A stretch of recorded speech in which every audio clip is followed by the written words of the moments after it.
बिस्मिल्लाहिर्रहमानिर्रहीम अस्सलाम वालेकुम students and welcome back. CS 601 data communication की फाइनल टर्म एग्जाम प्रिपरेशन के सिलसिले में आज आपको फिर वेलकम कहते हैं। आज हमारा सेकंड पार्ट है, वीडियो नंबर 2 है और इस पार्ट में हम सब्जेक्टिव टाइप के क्वेश्चंस को डिस्कस करेंगे। इससे जो पहले हमारा पार्ट 1 था उसमें हमने 60 मल्टीपल चॉइस क्वेश्चंस को रिव्यू किया था।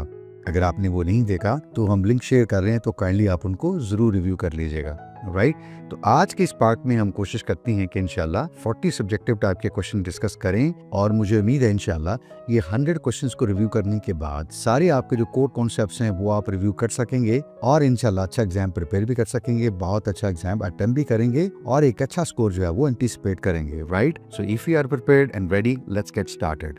Question number 61. Differentiate between the guided media and the unguided transmission media. Give at least 2 examples of each. तो हमारे पास जो गाइडेड मीडिया होता है वो आम तौर पर किसी न किसी फिजिकल पाथ, किसी न किसी फिजिकल केबल या कनेक्शन पे मुश्तमिल होता है। मैं आसान मिसाल उसकी दूं तो आपके जो मोहल्ले में जो केबल सर्विस प्रोवाइडर है वहां से लेकर एक तार आपके घर तक आ रही है जो आपके टीवी में लगी हुई है। तो ये सबसे आसान मिसाल किसकी है? हमारी गाइडेड मीडिया की। इसके अलावा आपने देखा होगा ट्विस्टेड पेयर केबल्स को यूज करते हुए मैं और आप ऑफिस में या घर पे अगर लोकल एरिया नेटवर्क से या लैंड से कोई कंप्यूटर या डेस्कटॉप या लैपटॉप वगैरह कनेक्ट करते हैं तो ये भी किसकी मिसाल हुई? गाइडेड मीडिया की। ठीक है, इसी तरह अगर आपने फाइबर ऑप्टिक केबल ली हुई है अपने सर्विस प्रोवाइडर से तो ये भी सारी किसकी मिसाल हुई? अगेन गाइडेड मीडिया की। तो कोई तार, कोई एक फिजिकल कनेक्शन, कोई वायर, कोई केबल वो सेंडर से रिसीवर तक कनेक्टेड है तो ये कौन सा होगा? Guided media. यानी जो ट्रांसमिशन यहाँ से हो रही है डेटे की वो थ्रू गाइडेड मीडिया हो रही है। अनगाइडेड मीडिया अलबत्ता उससे क्या है? बिल्कुल रेसिप्रोकल या उल्टा है। इसमें कोई हम फिजिकल कनेक्शन इस्तेमाल नहीं करते। और सबसे आसान मिसाल इसकी क्या है? जो हम रेडियो वगैरह सुनते हैं या कोई भी इस तरह की वायरलेस कम्युनिकेशन करते हैं या वायरलेस ट्रांसमिशन होती है डेटे की, वो क्या है? Through unguided media. एग्जाम्पल अगर हम लें, हम क्या कह सकते हैं जी कि हमारे घर पे जो PTCL का राउटर लगा हुआ है, अगर मैंने आपने अपना लैपटॉप वाईफाई के थ्रू कनेक्ट किया हुआ है या हमने अपना मोबाइल उसके साथ वाईफाई से कनेक्ट किया हुआ है तो हम एक्चुअली क्या कर रहे हैं? हम कनेक्ट तो हैं नेटवर्क से, लेकिन क्या है? Through unguided media. यानी हमारे डिवाइस से उस राउटर तक कोई फिजिकल केबल वगैरह कनेक्ट नहीं है। इसी तरह रेडियो हम सुनते हैं तो रेडियो पाकिस्तान लाहौर या कोई भी और इवन FM है, वो क्या करता है? अपने स्टेशन से उस ट्रांसमिशन को ब्रॉडकास्ट कर रहा है और मैं और आप घर पे रेडियो अपना ट्यून करके सुन रहे हैं तो वहां से लेकर यहाँ तक जो ट्रांसमिशन आ रही हैं ये विदाउट एनी फिजिकल पाथ आ रही हैं। ठीक है, तो ये भी क्या आ रहे हैं? वायरलेस या फिर अनगाइडेड मीडिया होगा। इसी तरह से टेलीविजन है, इसी तरह से सैटेलाइट की कम्युनिकेशंस हैं, तो ये सारी क्या हुई? Unguided media. तो ये बुनियादी फर्क है। जाते जाते एक लाइन में हम बता सकते हैं, गाइडेड मीडिया में सेंडर से लेकर रिसीवर तक एक केबल कनेक्ट होगी। और सबसे कॉमन एग्जांपल हमने क्या कहा कि PTCL से लेकर हमारे घर तक या किसी और केबल प्रोवाइडर से लेकर मेरे घर तक जो टीवी तक एक केबल आ रही है, ये क्या है? Guided media. एक फिजिकल पाथ है, एक फिजिकल कनेक्शन है। ऑन द अदर साइड जो कनेक्शन सेंडर से रिसीवर तक विदाउट एनी तार, केबल, वायर होगा वो क्या होगा? अनगाइडेड होगा। और सबसे कॉमन एग्जांपल है मेरा लैपटॉप या मेरा मोबाइल अगर मेरे घर के राउटर से कनेक्टेड है, या फिर हम ये भी कह सकते हैं कि जो रेडियो की ट्रांसमिशन है वो सबसे कॉमन एग्जांपल है। क्या है वो? Unguided media. क्वेश्चन नंबर 62 है, outline 2 advantages and 2 disadvantages of fibre optic cables या फाइबर ऑप्टिक्स। तो हमने देखा है कि फाइबर ऑप्टिक्स जो हैं ये कुछ रिसेंटली बहुत ज़्यादा यूज़ हो रही हैं। उसकी सबसे बुनियादी वजह ये है वो ये है कि ये बहुत बड़ा डेटा बहुत ज़्यादा स्पीड से ट्रांसफ़र कर सकती हैं। यानी this is a guide media जो कि एक high level, high volume data बहुत एक हाई स्पीड पे ट्रांसफ़र कर सकती हैं। ठीक है, एक्सट्रीमली फास्ट। और आपने शायद सुना हो कि मुख्तलिफ जो ISPs हैं उनकी बैकबोन्स हैं, या हमारे यहाँ आप ये कह सकते हैं कि हमारा जो कंट्री है वो अगर कनेक्टेड है मिडल ईस्ट से थ्रू फाइबर ऑप्टिक केबल्स, जहाँ से इंटरनेट हमारा थ्रू करता है सारा। राइट, दूसरा इसका जो बेनिफिट है वो ये है कि इसको यूज करके हम लॉन्ग डिस्टेंस तक डेटा अपना ट्रैवल कर सकते हैं। नॉर्मली आपने पढ़ा होगा कि हर जो गाइडेड मीडिया है या हर केबल है उसकी एक लिमिट है और उसके बाद सिग्नल जो है वो वीक होना शुरू हो जाते हैं, जिसको मैं और आप क्या कहते हैं? एटेन्यूएशन।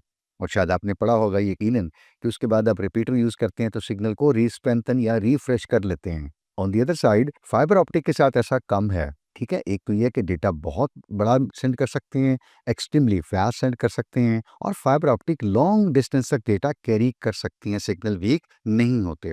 और थर्ड जो है ये क्या करती है, ये इसके साथ जो बेनिफिट है वो क्या है कि it's less prone to EMI, electromagnetic interference जो होती है, यानी अगर हमारी पीटीसीएल के साथ या हमारी जो केबल घर तक आ रही है वो दरमियान में बाकी बिजली के तारों के साथ भी कनेक्ट या इंटरेक्ट होती है या उनके साथ रखी जाती है, तो वहाँ क्या होता है, थोड़ा बहुत इलेक्ट्रोमैग्नेटिक नॉइज है वो उसको अफेक्ट करता है, जबकि फाइबर ऑप्टिक के साथ ऐसा नहीं है। ठीक है, तो ये थोड़ी सी एक बेनिफिट है फाइबर ऑप्टिक की कि अगर फाइबर ऑप्टिक के साथ कोई थोड़ा बहुत रेजिस्टेंस होती है या कोई इलेक्ट्रोमैग्नेटिक इंटरफेरेंस या नॉइज होता है, तो ये क्या है, थोड़ी सी ज्यादा स्ट्रांग है, इतना इफेक्ट इसके ऊपर नहीं होता, तो इसका मतलब ट्रांसमिशन डिस्टर्ब नहीं होती। राइट, सो ये दो थे, मैंने तीन हाईलाइट कर दिए, आप इसमें से कोई भी दो लिख सकते हैं। ऑन दी अदर साइड कुछ इसके डिसएडवांटेज भी हैं। तो एक तो ये है कि ये खासी एक्सपेंसिव है, राइट, और ये इंस्टॉल करने के लिए भी एक्सपेंसिव है। ज़ाहिर बात है, आपको फाइबर ऑप्टिक केबल चाहिए जो कि आम यूटीपी केबल से या हमारी ट्विस्टेड पेयर से ज़्यादा महंगी है, एक्सपेंसिव है। और दूसरी ये कि थोड़ी सी ये क्या है, मतलब इसको मेंटेन करना भी थोड़ा सा मुश्किल होता है, यानी इसकी थोड़ी सी केयर करनी पड़ती है, आमतौर पे ये कह सकते हैं। और यही दोबारा मैंने लिख दिया है कि चूंकि ये इट्स मेड ऑफ ग्लास, तो इसलिए थोड़ी सी ये फ्रेजाइल होती है कि आम कॉपर की जो हमारी तारें हैं, आपने देखा होगा जो टेलीफोन की ट्रेडिशनल तारें हैं, उनके साथ बहुत सारे लोग मतलब कुछ भी कर लेते हैं, तो वो खासी जो है वो सख्त होती हैं और बेंड भी नहीं होती, और वेदर की जो कंडीशन है और बहुत सारी जो चीज़ें हैं वो हैंडल कर सकती हैं। लेकिन on the other side fibre optic आपने यूज़ की हुई है कहीं पे और आपको थोड़ा सा केयर करनी पड़ती है। राइट, और थर्ड ये है कि not everybody is expert to install these, यानी आपने देखा होगा शायद कभी आपका इत्तेफाक हुआ हो, खास किस्म के डिवाइसेस होते हैं जिनसे फाइबर ऑप्टिक को कनेक्ट किया जाता है। अगर कहीं से जोड़ लगाना हो तो आप कॉपर निकाल के प्लास से आप ट्विस्ट करके जोड़ नहीं लगा सकते, बल्कि उसके लिए खास इक्विपमेंट चाहिए होता है। खास किस्म के टेक्नीशियन हैं जो पर्टिकुलरली एक्सपर्ट होते हैं कि अगर आप फाइबर ऑप्टिक की कहीं तार टूट गई है तो उसको दरम्यान में से कनेक्ट करना है, तो इसकी कॉस्ट, इसकी मेंटेनेंस, इसकी फ्रेजिलिटी और इसको इंस्टॉल करना या इसको मेंटेन रखना, ये थोड़े से कुछ मसाइल हैं, थोड़े से कुछ डिसएडवांटेजेस हैं, चैलेंजेस हैं अगर आपने, मैंने या किसी कंपनी ने फाइबर ऑप्टिक यूज करनी हो तो। क्वेश्चन नंबर 63 है, complete the table for the given wireless bands. तो हमें कुछ वायरलेस बैंड्स यहाँ पे दिए गए हैं, उसमें से हमें कुछ टेबल को कंप्लीट करना है।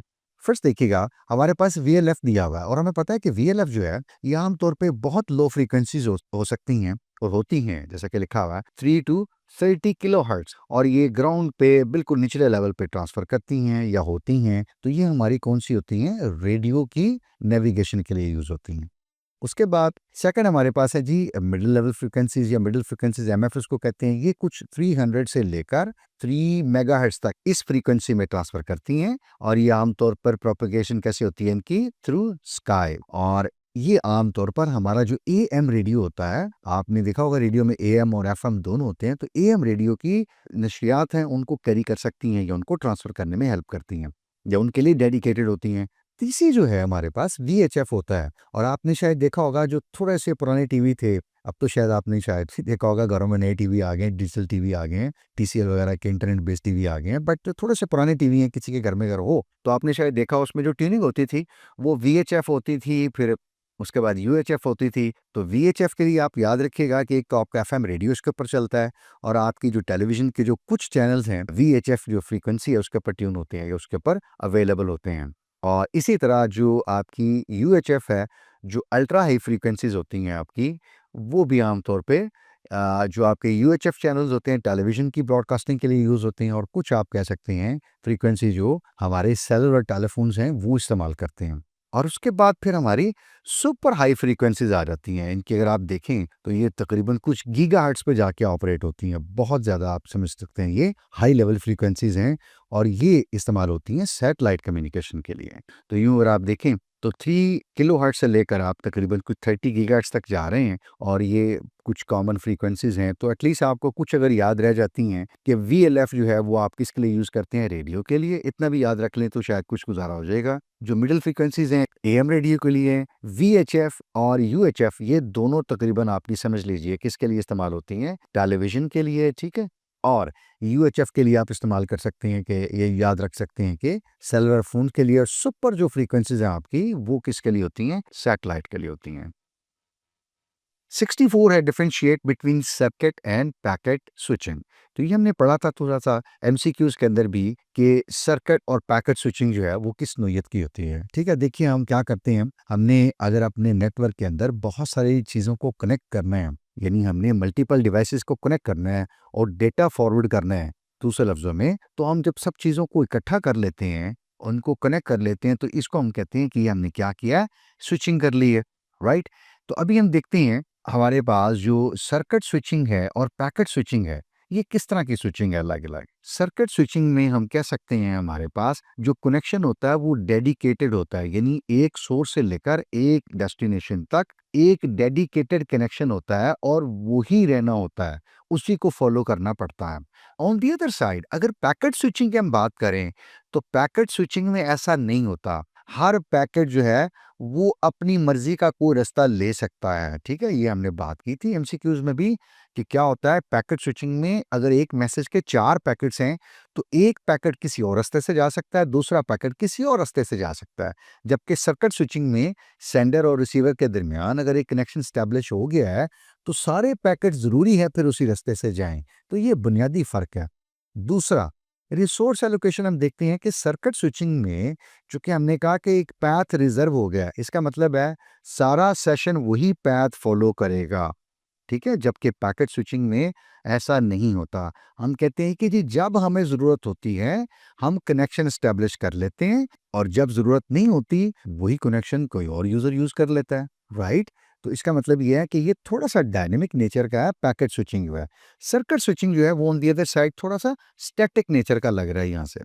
एफिशिएंसी अगर हम देखें, तो सर्किट स्विचिंग जो है ये इनएफिशिएंट है। अब आपका सवाल हो सकता है कि ये तो पहले ही एस्टेब्लिश हो जाता है, फिर इनएफिशिएंट कैसे हो गया? वो इसलिए हो गया कि आपने एक ही सेंडर और एक ही रिसीवर के लिए एक कनेक्शन एस्टेब्लिश कर दिया। जब वो दोनों डेटा नहीं भेज रहे तो क्या ये आइडल रह रहा है। इसका मतलब ये है कि ये तो पूरा यूज़ नहीं हो रहा, इनएक्टिव रह रहा है आपका connection. On the other side packet switching में ऐसा नहीं होता। अगर एक रास्ता कोई 2 डिवाइसेस यूज़ नहीं कर रहे तो वो किसी और को दे दिया जाता है। आप यूज़ कर लीजिए।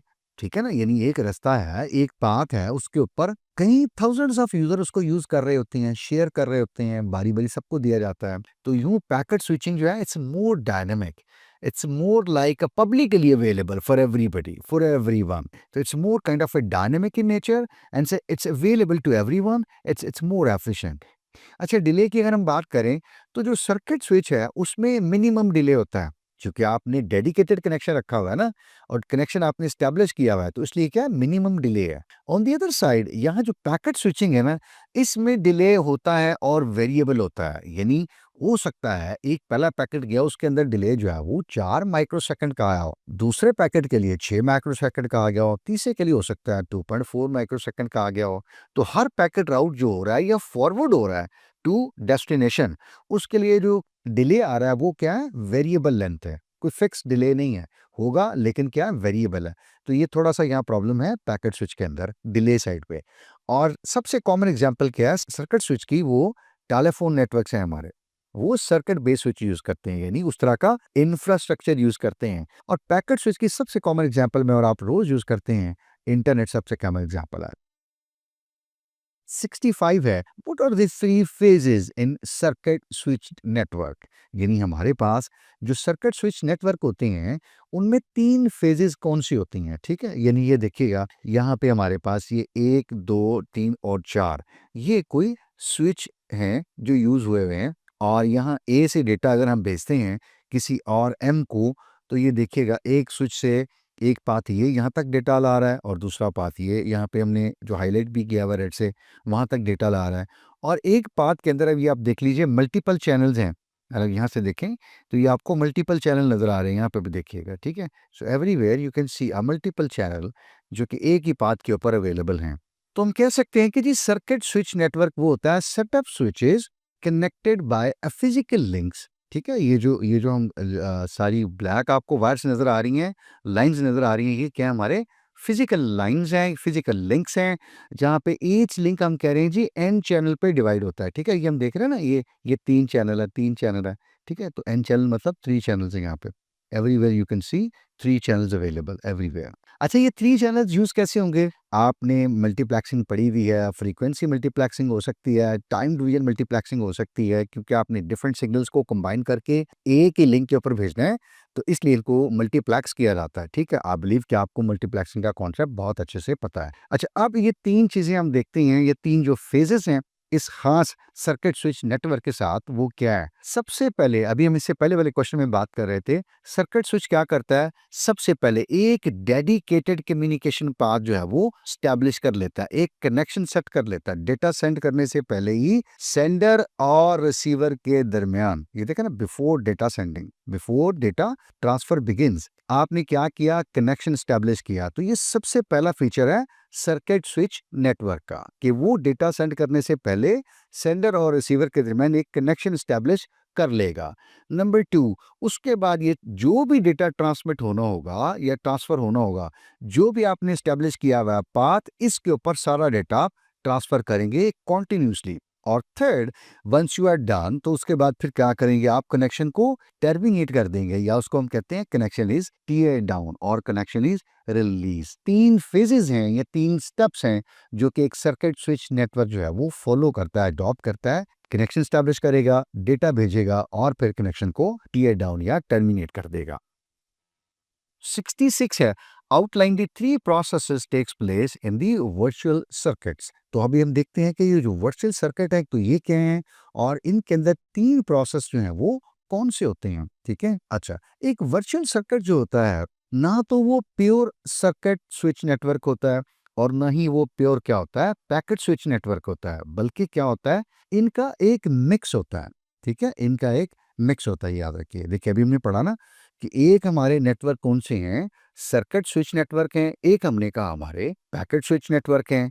तो ये वर्चुअल फिर क्या बला हुई, ये कोई अलग से नहीं है, बल्कि इन दोनों का हम क्या करें, सर्किट का और पैकेट स्विच नेटवर्क, इन दोनों का मिक्सचर है। तो अभी हम देखते हैं कि ये जो मिक्सचर है, यानी मिक्स ऑफ टू नेटवर्क्स है या क्रॉस ऑफ टू नेटवर्क्स है, ये किस तरह से काम करता है? सबसे पहले इसके अंदर भी क्या होगा, कनेक्शन सेटअप होगा, जो कि सर्किट स्विच नेटवर्क के अंदर जो पहली प्रॉपर्टी या पहला उनका फेज होता है, वो क्या करता है, कनेक्शन स्टैब्लिश करता है। तो यहाँ पे भी क्या हो रहा है, a logical path is established between sender and the receiver. और रिसोर्सेज को क्या किया आपने, रिजर्व कर लिया। रिसोर्सेज से मुराद ये है कि जिस बात पे आपने डेटा सेंड करना है, जिस लिंक पे आपने डेटा सेंड करना है, उसको आपने रिजर्व कर लिया अपने वर्चुअल सर्किट के अंदर। सेकंड, आपने क्या किया, पैक्टाइजेशन की है, ठीक है? ये पैक्टाइजेशन की है। इसमें आप क्या करते हैं, आप नॉर्मली ये यूज करते हैं एटीएम के ऊपर, और एटीएम के ऊपर आपने क्या पढ़ा हुआ है, वीसीआईज होते हैं, ठीक है? ये स्पेलिंग मिस्टेक्स है, यहाँ पे थोड़ी बहुत टाइपो हो जाती है, please don't mind that, these are VCIs. तो आप क्या करते हैं, आप अपने पैकेट्स के हेडर के अंदर, जो कि आमतौर पे हमने कहा था कि एटीएम में उनको कहते हैं सेल, फिक्स्ड साइज पैकेट्स इन एटीएम कॉल्ड सेल्स। तो सेल्स के हेडर के अंदर हम क्या करते हैं, अपने वर्चुअल चैनल आइडेंटिफायर या वीसीआईज के एड्रेसेस डाल देते हैं कि इस पाथ से लेकर इस पाथ तक कौन सा वर्चुअल चैनल आइडेंटिफायर या वीसीआई हम यूज करेंगे। तो ये क्या हमने किया, यानी जो डेटा भेजना था उनको अपने डिवाइड किया फिक्स सेल्स के अंदर, उनके हेडर्स के अंदर वीसीआई की इंफॉर्मेशन डाल दी। तो ये प्रोसेस क्या कहलाया, हमारा पैक्टाइजेशन। और थर्ड पे, अब जारी बात है, आपने क्या कर लिया, कनेक्शन स्टैब्लिश कर लिया, पैकेट्स बना के, सेल बना के, हेडर के अंदर वीसीआई की इंफॉर्मेशन डाल दी है। अब पैकेट्स को क्या करना चाहिए, मूव करना चाहिए, जिसको हम क्या कह रहे हैं, पैकेट ने राउट होना है, फॉरवर्ड होना है फ्रॉम सोर्स टू डेस्टिनेशन, जिस पाथ पे जो आपने स्टैब्लिश किया हुआ है, यहाँ पे ऊपर फर्स्ट पे, जिसके अंदर आपने वीसीआई डाली हुई है, ठीक है? एक चीज मैंने यहाँ पे क्लियर लिखी है कि यहाँ पे पैकेट डायनेमिकली राउट नहीं होनी, जो कि पैकेट स्विच नेटवर्क के केस में होते हैं। फिनोमेना वही है, लेकिन जो पाथ स्टैब्लिश किया हमने, उसी पाथ के ऊपर सारा हमारा डेटा जो है वो ट्रांसफर होगा। तो ये 3 फेजेस मिलती जुलती हैं, बट थोड़ा सा डिफरेंस है इनमें, जो कि क्या है, मिक्स है, किसका, सर्किट स्विच का भी और पैकेट स्विच का भी।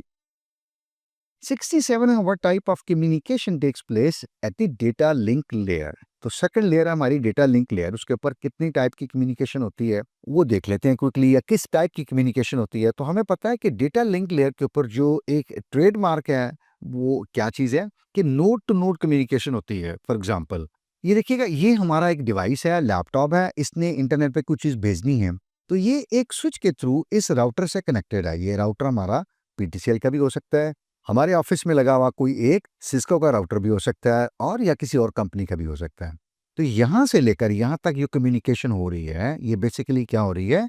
नोड टू नोड कम्युनिकेशन हो रही है और ये लेयर 2 पे हो रही होती है, डेटा लिंक लेयर के ऊपर। तो डेटा लिंक लेयर के ऊपर आप ये कह सकते हैं या आप और मैं कह सकते हैं, जितनी भी कम्युनिकेशन है वो सारी क्या होगी? नोड टू नोड हो रही होगी। इसी तरह अगर आगे आपका पैकेट फॉरवर्ड होने हैं किसी और सर्वर तक या इवन जीमेल तक, यूट्यूब तक, तो आपका ये जो राउटर है, इसने इस अगले राउटर से बात करनी है, चूंकि नेक्स्ट नोड ये वाली है। तो यहाँ तक अगेन जो कम्युनिकेशन हो रही है वो भी क्या हो रही है? लेयर 2 के ऊपर और नोड टू नोड हो रही होती है। अब सवाल ये पैदा होता है कि इस राउटर को कैसे पता कि इसका मैक एड्रेस क्या है या लेयर 2 एड्रेस क्या है? तो जितने पॉइंट टू पॉइंट नेटवर्क होते हैं, वहां पे मैंने पढ़ा हुआ है कि राउटर ने अपने लिंक में जो नेक्स्ट राउटर आ रहा है, अगर उसको कोई पैकेट भेजना है, तो क्या होता है? उसका आईपी एड्रेस भी उसके पास होता है और मैक एड्रेस भी होता है और यूं फिर पॉइंट टू पॉइंट में ये डेटा लिंक लेयर पे मैक एड्रेसेस यूज करके फ्रेम फॉरवर्ड किए जाते हैं। ठीक है, ये स्विच में भी होता है और ये राउटर्स में भी होता है। तो इसी तरह से यही पाथ कुछ फॉलो करते हुए, यही मैकेनिज्म फॉलो करते हुए हमारा डेटा जो है वो सोर्स से लेकर, इनफैक्ट अगर हम यहाँ देखें, इस लैपटॉप या इस यूजर से लेकर असल में डेटा हमारा यहाँ इस सर्वर तक आना है अगेन। लेकिन क्या ये सारी कम्युनिकेशन नोड टू नोड हो रही है या फिर लेयर 2 पे हो रही है using the data link layer addressing. और इस सारे मरहले में हम कह सकते हैं कि नोड टू नोड जो है वो हमारा फ्रेम या data in the terms of frame, in the forms of frame, वो फॉरवर्ड हो रहा है। क्वेश्चन नंबर 68 है, how collisions are avoided in CSMA CA. इसको हम कहते हैं carrier sense multiple access through collision avoidance. तो हमें पता है सीएसएमए जो सीए होता है या उसका जो वेरिएंट सी है वो वायरलेस नेटवर्क्स के लिए यूज होता है। जो सीडी है वो किसके लिए होता है? हमारी ईथरनेट लैंड्स के लिए होता है। और यहाँ पे कोशिश की जाती है कि कोलिजन्स को अवॉइड किया जाए। अच्छा, जो 3 स्ट्रेटजीज हैं हमारे पास कोलिजन्स को अवॉइड करने की, वो क्विकली देख लेते हैं। सबसे पहले हम कहते हैं जी कि आपके पास एक इंटरफ्रेम स्पेस होती है। अब लैन के ऊपर जितने भी सिस्टम्स हैं उन सबको कोई ना कोई एक आईएफएस की वैल्यू असाइन की जाती है। आप ये कह सकते हैं कि अगर आपने किसी स्टेशन को या कुछ चंद स्टेशंस को प्रायोरिटी देनी हो दूसरों के ऊपर, तो आप उनकी क्या करते हैं? आईएफएस को छोटा वैल्यू दे देते हैं। तो जिस स्टेशन की छोटी आईएफएस होगी उसके पास हाई प्रायोरिटी होगी डेटा सेंड करने की। तो यूं आप मिसाल लीजिए, अगर आपकी वायरलेस लैन के ऊपर 2 सिस्टम्स हैं, एक की आईएफएस 5 है और एक की आईएफएस 2 है, तो दोनों ने अगर at a time data send करना हो तो आईएफएस 5 वाला रुक जाएगा, क्योंकि उसकी आईएफएस या इंटरफ्रेम स्पेस वैल्यू है वो 5 है, जो कि दूसरे लैपटॉप से या दूसरे कंप्यूटर से कम है। उसकी अगर 2 है तो वो रुक जाएगा और 2 वाला पहले अपने डेटा भेजेगा और 5 वाला उसके बाद भेजेगा। तो यूं आप देख सकते हैं दोनों एक वक्त में डेटा नहीं भेज रहे, जिसकी वजह से कोलिजन्स को हम अवॉइड कर पा रहे हैं। ठीक है, तो ये पहला तो हो गया थ्रू आईएफएस। सेकंड देखते हैं, हमने कहा था ये हमारी क्या है? कंटेंशन विंडो है। अच्छा, ये क्या करती है या ये कॉन्सेप्ट क्या है कि हर स्टेशन किसी खास देर तक ये क्या करता है? वेट करता है। और इस वेट का मकसद क्या होता है? ये देखना, ये चेक करना कि जो डेटा ट्रांसमिशन का मीडियम है क्या वो आइडल है, और अगर इसको ये बिजी मिलता है तो ये जो इसके पास ये वाली कंटेंशन विंडो है, ये अमाउंट ऑफ टाइम है, इसको वो क्या कर लेता है? इंक्रीज कर लेता है। आप ये कह सकते हैं शायद डबल कर देता है और उसके बाद ये दोबारा फिर वेट करता है। आप ये समझ लीजिए बैकफुट पे आ जाता है। इसको आप कह सकते हैं कि ये क्या है? एक बैक ऑफ स्ट्रेटजी है। यानी आप एक टाइम लीजिए, 2 सेकंड के लिए मिसाल दे रहा हूँ, वेट कीजिए, उसके बाद देखिए अगर चैनल दोबारा बिजी है तो अब आप एक और टाइम ले लीजिए जो कि शायद 4 सेकंड हो, और फिर आप वेट कीजिए और दोबारा फिर देखिएगा, और अगर फिर मीडियम बिजी है तो आप 8 सेकंड के लिए वेट कीजिए और वापस आ जाइए।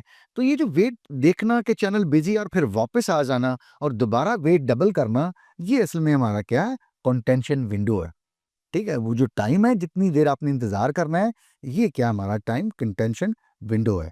और ये जो हमने देखा कि चैनल बिजी है और हमारा सिस्टम समझ लीजिए कि बैकअप पे आ गया या बैकफुट पे आ गया या वापस आ गया, इसको ही हम कह रहे हैं क्या है? Back of strategy. अगर चैनल बिजी है तो आप पीछे आ जाइए, कोई बात नहीं, पीछे हो जाइए, वेट कर लीजिए। ओके, थर्ड हमारे पास एक्नॉलेजमेंट्स। देखिए बाज़ औक़ात ये होता है कि डेटा आपका अगर एक्नॉलेजमेंट नहीं आई तो ज़ाहिर बात है सेंडर ये समझता है कि डेटा नहीं मिला और वो क्या करता है? डेटे को रीट्रांसमिट करने की कोशिश करता है। और ऐसी सूरत में भी अगर अननेसेसरी रीट्रांसमिशन होने लग जाए तो कोलिजन्स के चांसेस क्या हो जाएंगे, बढ़ जाएंगे। लेकिन अगर आपके पास रिसीवर ने एक्नॉलेजमेंट भेज दी है तो यकीनन ज़ाहिर बात है, यहाँ से नज़र आ रहा है कि दोबारा उस डेटे को जिसकी एक्नॉलेजमेंट आ गई है तो उसको रीट्रांसमिट करने की ज़रूरत कतई नहीं है। तो यूं ये एक्नॉलेजमेंट का जो मैकेनिज्म है, again this is helping us कि आप रीट्रांसमिशन को ना कीजिए, इसकी ज़रूरत नहीं रही, डेटा मिल गया है। और अगर अननेसेसरी रीट्रांसमिशन नहीं कर रहे तो ये भी इस बात की गारंटी है कि अब अपनी कोशिश है आपकी कि कोलिजन्स कम से कम हों, क्योंकि वो रीट्रांसमिशन जिसकी ज़रूरत नहीं है उसको आपने रोक दिया। सीए वर्जन में ये 3 मेथड्स हैं, 3 स्ट्रेटजीज हैं जो हेल्प करती हैं कि कोलिजन्स को अवॉइड किया जा सके। 69 है, name any 5 services provided by the data link layer. तो हमारे पास डेटा लिंक लेयर काफ़ी सर्विसेज प्रोवाइड करती है, तो हमें कहा गया कुछ 5 सर्विसेज के आप नाम लिखिए। तो हम सबसे पहले देखते हैं कि डेटा लिंक लेयर सबसे पहला काम क्या करती है, जो डेटा उसको नेटवर्क लेयर से मिलता है कि फ्रेम्स क्रिएट करती है, क्योंकि ये डेटा फ्रेम्स की फॉर्मेट में या फ्रेम की फॉर्म में फॉरवर्ड करती है। तो ये सबसे पहला काम क्या करती है, जो डेटा मिलेगा उसको डिवाइड करेगी स्मॉल फ्रेम्स के अंदर, और उसके बाद फिर हर फ्रेम का कोई हेडर लगाएगी, कोई ट्रेलर लगाएगी, ये सारी इन्फॉर्मेशन लगाएगी, और फ्रेम कहाँ से स्टार्ट हो रहा है, कहाँ से एंड हो रहा है, और कुछ कंट्रोल इन्फॉर्मेशन ऐड करेगी, और उसके बाद ये फ्रेम फॉरवर्ड हो सकेगा। तो पहली सर्विस फ्रेमिंग की हो गई। उसके बाद दूसरा काम जो ये करती है, डेटा इनकैप्सुलेट करती है। यानी इनकैप्सुलेशन से मुराद क्या होगी कि आपने कुछ स्पेसिफिक फॉर्मेट अप्लाई करने हैं डेटा के ऊपर, कुछ आपने प्रोटोकॉल्स अटैच करने हैं डेटा भेजने से पहले। यानी आपने डेटा आपको मिल गया, आपने उनके फ्रेम बना दिए, उसके बाद उन फ्रेम्स को आपने इनकैप्सुलेट कर दिया, प्रॉपर फॉर्मेट दे दिया, कुछ प्रोटोकॉल इन्फॉर्मेशन आपने ऐड कर दी। थर्ड पे आप क्या करेंगे, आपने फ्लो को कंट्रोल करना है। यानी ऐसा नहीं है कि सेंडर जो है वो बहुत बड़ी तादाद में डेटा भेजता जा रहा है और रिसीवर क्या कर रहा है, पैकेट ड्रॉप कर रहा है या उससे पैकेट ड्रॉप हो रहे हैं, ऐसा नहीं होगा। ठीक है, बल्कि ये लेयर कंट्रोल करेगी कि जितना फ्लो होना चाहिए वो उतना फ्लो रहे बिटवीन द डिवाइसेस, ताकि डेटा जितना भेजा जाए वहाँ डेटा रिसीव भी हो। तो ये तीसरा काम हो गया। और चौथा है, ज़ाहिर बात है, फ्रेम्स अगर मूव किए जा रहे हैं, फॉरवर्ड किए जा रहे हैं, तो मुमकिन है कोई एरर भी आएगा, तो उस एरर को भी हमने डिटेक्ट करना है और उसको कंट्रोल करना है कि फ्रेम ट्रांसमिशन के दौरान अगर कोई फ्रेम करप्ट होता है, कोई एरर डिटेक्ट होता है, तो उसको भी हमने डिटेक्ट भी करना है, कंट्रोल भी करना है और उसको फिर करेक्ट भी करना है। और लास्टली ऐसा हो सकता है नेटवर्क के ऊपर कंजेशन हो, तो ये डेटा लिंक लेयर जो है ये हेल्प करता है कि उस कंजेशन को भी मैनेज किया जाए और प्रिवेंट किया जाए, ताकि एक तो फ्रेम्स लॉस कम हो, दूसरा आपके नेटवर्क की परफॉर्मेंस को भी ऑप्टिमाइज रखा जाए, बेहतर रखा जाए। ठीक है, तो ये 5 बुनियादी चीजें हैं। यानी फ्रेम बनाए डेटा लिंक लेयर ने, उन फ्रेम्स को इंकैप्सुलेट किया, फ्लो को कंट्रोल किया, एरर को भी कंट्रोल किया, और कंजेशन जो है अगर वो कहीं बन रही है या हो रही है तो उसको भी कंट्रोल किया, ताकि फ्रेम्स ड्रॉप ना हो, रीट्रांसमिशन की जरूरत ना पड़े और नेटवर्क की परफॉर्मेंस भी अच्छी रहे। क्वेश्चन नंबर 70 है, the Ethernet is unreliable technology, justify your answer. यानी कहा जा रहा है कि जो हमारे पास ईथरनेट है ये कोई इतनी अच्छी सर्विस नहीं है, अनरिलायबल है। अब ये वजह देखते हैं कि इसकी अनरिलायबल क्या है और ये क्यों है। सबसे पहले देख लेते हैं कि अगर ये अनरिलायबल है तो इसकी लिमिटेशंस क्या हैं या डिसएडवांटेज क्या है। या आप ये कह सकते हैं, अगर ये सवाल इस तरह से पूछा जाए कि ईथरनेट की लिमिटेशंस क्या हैं, ईथरनेट के डिसएडवांटेज क्या हैं, ईथरनेट के ऊपर कुछ क्रिटिसाइज कीजिए, तो तब भी आप ये जो नीचे वाला आंसर है वो लिख सकते हैं। चलिए अब देखते हैं। सबसे पहले आप ये कह सकते हैं कि जी हाँ, ईथरनेट जो है वो एक अनरिलायबल टेक्नोलॉजी है। क्यों? हम नीचे कुछ कैरेक्टरिस्टिक्स डिस्कस करने जा रहे हैं जो कि आमतौर पर अनरिलायबल सर्विसेज के होते हैं, और हम अभी आपको बताएंगे और ये शो करने की कोशिश करेंगे और प्रूव भी करेंगे कि वही अनरिलायबल जो सर्विस होती है, जो उसके कैरेक्टरिस्टिक्स हैं, हमारी ईथरनेट के भी वही कैरेक्टरिस्टिक्स हैं। तो यूं हम कह सकते हैं कि हमारी ईथरनेट जो है वो अनरिलायबल टेक्नोलॉजी है। राइट, चलिए पहला देखते हैं। हम कह रहे हैं कि जी एक अनरिलायबल जो टेक्नोलॉजी या सर्विस होती है वो पहले कनेक्शन स्टैब्लिश नहीं करती या बाद में कनेक्शन टीयर डाउन नहीं करती। होना तो ये चाहिए कि आप डेटा भेजने से पहले कनेक्शन चेक करें, स्टैब्लिश करें, फिर डेटा भेजें और प्रॉपर कनेक्शन को क्लोज करें, जबकि ईथरनेट में ऐसा कुछ नहीं है। तो इसका मतलब एक अनरिलायबल सर्विस भी यही कर रही है कि डेटा भेजना शुरू कर देती है, प्रायर कोई कनेक्शन स्टैब्लिश नहीं करती, और डेटा भेज के ग्रेसफुली कोई कनेक्शन क्लोज नहीं करती। ईथरनेट भी यही करती है। तो ईथरनेट इसका मतलब है, हम कह सकते हैं, एक अनरिलायबल टेक्नोलॉजी है। नंबर 2, द सेंटर में overwhelm the receiver with the frames and the frames may be dropped. Unreliable service में हम कह सकते हैं कि आप भेजते जाइए और बहुत ज़्यादा भेज दीजिए, रिसीवर से डेटा इतना हैंडल नहीं हो रहा, तो क्या होगा, फ्रेम्स ड्रॉप होंगे यकीनन, और ऐसा बिल्कुल ईथरनेट में भी होता है। एक रिलायबल सर्विस क्या करती है, वो देखती है कि डेटा ड्रॉप हो रहा है तो स्पीड कम कर देती है, डेटा फॉरवर्डिंग रेट कम कर देती है, ताकि फ्रेम्स ड्रॉप ना हो। ईथरनेट में ऐसा हो जाता है और ईथरनेट इस बात का ख्याल नहीं करती। इसका मतलब क्या हुआ कि एक अनदर प्रूव हो गया, एक अनदर सपोर्ट हमें मिल गई कि वाकई फिर ईथरनेट जो है वो अनरिलायबल टेक्नोलॉजी हुई। नंबर 3, अगर फ्रेम ड्रॉप होता है तो सेंडर को नहीं पता कि फ्रेम ड्रॉप हो गया, अनलेस अदरवाइज कि हमने कुछ किसी और लेयर के ऊपर कोई और मैकेनिज्म हैंडल करवाया है या किया हुआ है, जो कि आमतौर पे हम करते हैं आपकी टीसीपी के अंदर या ट्रांसपोर्ट लेयर के ऊपर, जो हमारी फोर्थ लेयर होती है ओएसए मॉडल के अंदर। यानी इनहेरेंटली ईथरनेट के अंदर ऐसी कोई चीज नहीं है कि फ्रेम अगर ड्रॉप हो गया रिसीवर से तो सेंडर को पता चल जाए, हमें फिर किसी और लेयर का सहारा लेना पड़ता है। अगर ना लें तो ईथरनेट के अंदर इनहेरेंटली कोई ऐसी चीज अवेलेबल नहीं है। तो ये एक और चीज होगी जो उसकी अनरिलायबिलिटी के लिए सपोर्ट हमें मिल गई।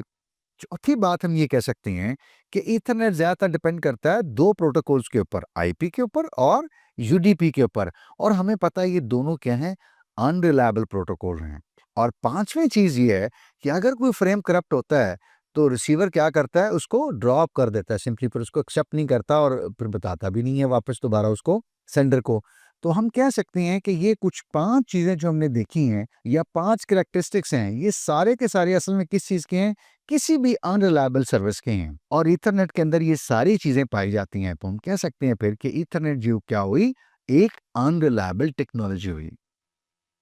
71 है, give any 3 characteristics of wireless lens that differentiate it with the wired lens. यानी कोई हमें 3 कैरेक्टरिस्टिक्स लिखने हैं जो कि वायरलेस लैन के हैं, जो लैन में नहीं पाए जाते या उसको डिफरेंशिएट करते हैं वायर्ड लैन से। तो हम यहाँ पे देखते हैं कि हमारे पास 3 कैरेक्टरिस्टिक्स जो हैं वो कौन से हैं जो नुमाया हैं, खसूसियत हैं, वायरलेस लैन की लैन में नहीं होते। सबसे पहले हम कह सकते हैं कि जो ईथरनेट लैन्स हैं उनका एक्सेस मेथड और होता है, और हमारी ये जो वायरलेस लैन है इनका एक्सेस मेथड और होता है। वायरलेस लैन में हमें पता है क्या होता है, सीएसएमए का वर्जन कोलिजन अवॉइडेंस होता है, जो भी हमने देखा भी। और जबकि ईथरनेट लैन्स में क्या होता है, कोलिजन डिटेक्शन होता है। तो एक्सेस मेथड सबसे पहले क्या हो गया, फर्क हो गया। दूसरा, मोबिलिटी का बहुत फर्क है। यानी हमारे पास अगर एक लैन में आमतौर पे एक लैपटॉप के साथ केबल लगाई हुई है डेस्कटॉप के ऊपर, तो आप उसको मूव नहीं कर सकते ना। खुद सोचिएगा, मूव करेंगे तो तार उतर जाएगी, ऐसे ही है। जबकि वायरलेस लैन के अंदर क्या है, आप डिवाइसेस को मूव कर सकते हैं। आपने अपने राउटर से मोबाइल कनेक्ट किया हुआ है, आप एक कमरे से दूसरे कमरे में जा सकते हैं, वहाँ से स्टडी रूम में चले गए हैं, वहाँ से नीचे ड्राइंग रूम में चले गए हैं, गैराज में आ गए हैं। तो जहाँ तक उसकी रेंज है, कवरेज एरिया है, वहाँ पे आप मूव कर सकते हैं। ये एक दूसरी बड़ी अच्छी बात होगी, किसके साथ, वायरलेस लैन के साथ। और थर्ड, आपके उस मोबाइल को, आपके उस लैपटॉप को घर के राउटर से कनेक्ट करने के लिए कोई केबल, कोई फिजिकल कनेक्शन रिक्वायर्ड नहीं होता। तो हम कह सकते हैं कि ये 3 बुनियादी तौर पे ऐसे कैरेक्टरिस्टिक्स हैं जो वायरलेस लैन के अंदर हैं, लेकिन हमारी ट्रेडिशनल जो वायर्ड लैन है, फिजिकल कनेक्शन वाली लैन्स हैं, उनमें ये नहीं होते। फोर्थ मैं एक और बता देता हूँ, वो ये है कि हमारा जो वायरलेस लैन होता है, ये क्या होता है, डायनेमिक नेटवर्क होता है। यानी डिवाइसेस जब मर्जी आएँ, कनेक्ट कर दें, और जब मर्जी क्या करें, वो नेटवर्क से चले जाएँ। मिसाल के तौर पे एक मेहमान आए, उन्होंने क्या किया, आपसे वाईफ़ाई का पासवर्ड लिया, आपके वाईफ़ाई का कनेक्ट कर दिया और 2 घंटा बैठे, तो उसके बाद वो उन्होंने क्या किया, वाईफ़ाई ऑफ किया और वो चले गए। जबकि आपके वायर्ड लैन के ऊपर जिस बंदे ने आना है, उसके लिए आप बाकायदा क्या करेंगे, एक केबल बनवाएँगे, उसके ऊपर कनेक्टर लगाएँगे, वो उधर लगाएँगे, उसके बाद फिर उधर लगाएँगे। वो देख लीजिए ज़रा कितना लंबा-चौड़ा काम है, राइट? तो यहाँ लोग आ रहे हैं, लोग जा रहे हैं, कोई ऐसा मसला नहीं है। लीव और जॉइन का जो कॉन्सेप्ट है, कनेक्ट डिस्कनेक्ट है, ये क्या है, मोर लाइक डायनामिक और फ्लेक्सिबल है।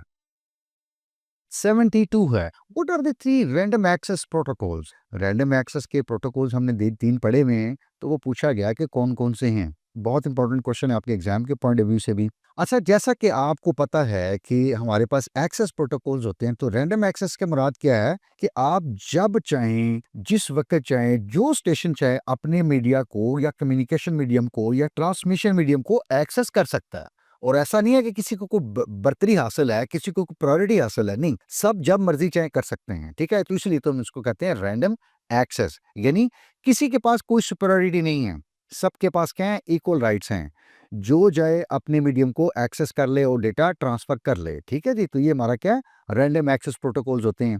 सबसे पहला जो प्रोटोकॉल है इसके अंदर हमारे पास, वो हमारे पास क्या है, अलोहा है। अलोहा जो है वो एक बहुत सिंपल प्रोटोकॉल था जो कि वायरलेस लैन के लिए बनाया गया था, और ये बेसिकली रैंडम एक्सेस फॉलो करता था कि किसी स्टेशन ने जब भी उसको ट्रांसमिशन मीडियम स्पेयर मिलता है, फ्री मिलता है, तो वो अपने डेटा सेंड कर सकता है। ठीक है, यहाँ पे कोलिजन जो है वो हो सकती थी, और यही कहा गया कि अगर कोलिजन होती हैं तो जाहिर बात है डेटा डिस्कार्ड हो जाएगा और दोबारा फिर आपको रिट्रांसमिट करना पड़ेगा। दूसरा हमने देखा या हमने पढ़ा हुआ है कि CSMA यानी carrier sense multiple access through collision detection, ये दूसरा हमारा प्रोटोकॉल कौन सा है, ये भी रैंडम एक्सेस का है। ये कहता है कि जब आपके पास कोलिजन हो जाती है एक नेटवर्क के ऊपर, एक मीडियम के ऊपर, तो आप क्या कर दें, अपनी ट्रांसमिशन को रोक दीजिए और उसके बाद क्या कर दीजिए, बैक ऑफ कर दीजिए, और जब फिर दोबारा आपको ट्रांसमिशन फ्री मिलता है तो फिर आपको यानी ट्रांसफर कर सकते हैं डेटा, और ट्राई करते रहिए कि जब आपको दोबारा फिर क्या करे, मीडियम अवेलेबल मिल जाए। इसलिए कीप ऑन ट्राइंग और रीट्राइज। जो थर्ड हमारा है प्रोटोकॉल रैंडम एक्सेस का, वो क्या कहलाता है, CSMA CA यानी carrier sense multiple access through collision avoidance. इसमें हमने कहा था कि ये कौन सी स्ट्रेटजी इस्तेमाल करता है कि लिसन बिफोर यू स्पीक, ठीक है, यानी सेंस बिफोर यू ट्रांसमिट। ये हमने MCQs में बात की थी कि आप पहले वेट कर लीजिए भेजने से पहले, ताकि क्या कर रहे हैं हम, कोलिजन्स को मिनिमाइज कर सकें, जितनी कम हम कर सकें और कम कर सकें, पॉसिबली भी चांस ही खत्म कर सकें। ठीक है, तो ये तीन हमारे प्रोटोकॉल्स हैं रैंडम एक्सेस के। 73 है, what are the three controlled access methods in the networks. तो ये भी बहुत इंपॉर्टेंट क्वेश्चन है कि आपके पास ट्रांसमिशन मीडियम को एक्सेस करने के जो मेथड्स हैं दूसरे, उनको आप कहते हैं कंट्रोल्ड। उसमें जो तीन मेथड्स हैं वो आप बताइए कौन से हैं कंट्रोल्ड में। तो चलिए क्विकली देख लेते हैं कि कंट्रोल्ड एक्सेस अगर हो, रैंडम एक्सेस हमने देख ली, तो कंट्रोल्ड एक्सेस अगर हो तो वो तीन मेथड्स कौन से हैं। सबसे पहले तो क्या है, रिजर्वेशन है। रिजर्वेशन से क्या मुराद होती है, आपने कराची जाना है, आपने ट्रेन से जाना है, आपने प्लेन से जाना है, तो आप क्या करते हैं, रिजर्वेशन करवाते हैं, राइट। पहले बताते हैं कि मैंने जाना है, ऐसे ही है, बिल्कुल। तो यहाँ क्या रहे हैं हम कि टाइम जो है उसको आप डिवाइड करते हैं इक्वल इंटरवल्स के अंदर, और फिर क्या करते हैं, हर स्टेशन को चाहिए कि वो अपनी क्या करे, रिजर्वेशन कराए उस एक पर्टिकुलर टाइम विंडो के अंदर। और वो रिजर्वेशन कैसे करवाएगा, उसको एक रिजर्वेशन फ्रेम भेजना पड़ेगा बताने के लिए कि मैंने भी जाना है, मेरी भी सीट रखी जाए। ठीक है, तो ये क्या होगा, रिजर्वेशन, यानी एक पर्टिकुलर टाइम है, उसके अंदर सब स्टेशंस को कहा जाएगा जिस जिसने जाना है आवाज लगा दो। वो आवाज कैसे लगेगी, इस रिजर्वेशन फ्रेम की। सेकंड है हमारे पास कि जी पोलिंग होगी। अच्छा, पोलिंग किस में होती है जी, एक ऐसी नेटवर्क डिजाइन के अंदर या डायग्राम के अंदर या टोपोलॉजी के अंदर जिसमें हमारे पास एक प्राइमरी कंप्यूटर होता है और बाकी सेकेंडरी कंप्यूटर्स होते हैं, और सारे जो मैसेजिंग या डेटा कम्युनिकेट करता है वो थ्रू प्राइमरी जा रहे होते हैं। कैसे कि प्राइमरी कंट्रोल करता है सारे कम्युनिकेशन मीडिया को या लिंक को, और सेकेंडरी क्या करते हैं, उसकी इंस्ट्रक्शंस को फॉलो करते हैं। तो ये क्या होगी, पोलिंग। यानी प्राइमरी पूछेगा सेकेंडरी से आपने डेटा भेजना है, वो कहेगा नहीं कोई बात नहीं, आपने भेजना है, हाँ जी भेजना है, चलो भेज दो। और प्राइमरी ही बताएगा कि मैंने आपको डेटा भेजना है, are you ready to receive, तो वो कहेगा यस, तो फिर उसके बाद प्राइमरी भेज देगा। तो यूँ आप समझ लीजिए कि हुकूमत किसकी चल रही है, प्राइमरी की। सेकेंडरी बेचारे क्या है, मजबूर हैं, बस सिर्फ यस नो कर सकते हैं। ठीक है, ओके बॉस, यस बॉस, ऐसा कोई कल्चर है यहाँ पे पोलिंग के अंदर।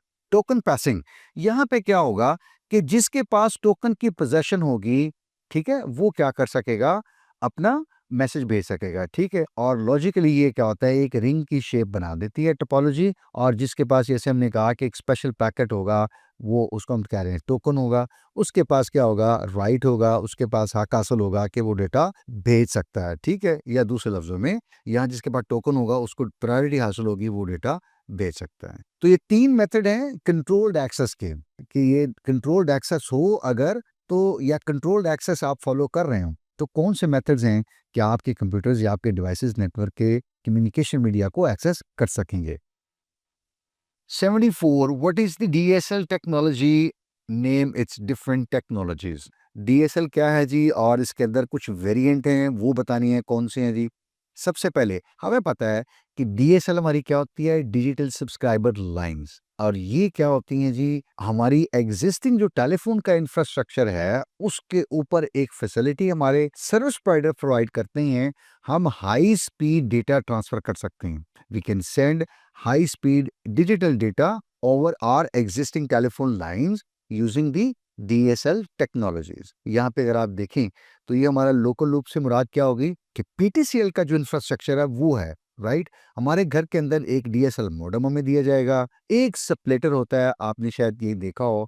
इस स्प्लिटर के अंदर से एक केबल निकलती है हमारी, वो जाती है हमारे टेलीफोन को, और एक केबल निकल के हमारे ADSL मॉडेम में आती है, और यहाँ DSL मॉडेम के अंदर एक और पोर्ट होती है जिससे कनेक्शन जो है वो हमारे लैपटॉप या डेस्कटॉप को मिल जाता है। तो यूं हमारा जो लोकल PTCL का इंफ्रास्ट्रक्चर है उसके ऊपर हमारी टेलीफोन की सर्विसेज भी मिल रही होती हैं, और हमारा डिजिटल डेटा जो है वो हमारा हाई स्पीड मूव कर सकता है बहुत फास्टली। और हमारे सर्विस प्रोवाइडर वाली साइड पे क्या होता है, DSL एक्सेस मल्टीप्लेक्सर लगे होते हैं, यानी इस एक डिवाइस के अंदर हो सकता है बहुत सारे लोगों की यहाँ आके लाइंस मल्टीप्लेक्स हो रही हों, ठीक है। और उसके बाद फिर क्या होता है, आगे सर्विस प्रोवाइडर जो है वो उस मल्टीप्लेक्सर से फिर जो टेलीफोन नेटवर्क वाली लाइंस हैं वो अलग कर लेते हैं, और बाकी इंटरनेट में जो ट्रैफिक है उसको फिर किसी और राउटर या किसी और नेटवर्क पे डाल के आपको इंटरनेट की सर्विस जो है वो प्रोवाइड कर देते हैं। तो ये हमारी DSL टेक्नोलॉजी इस तरह से काम कर रही होती है। 3 वेरिएंट्स के हैं।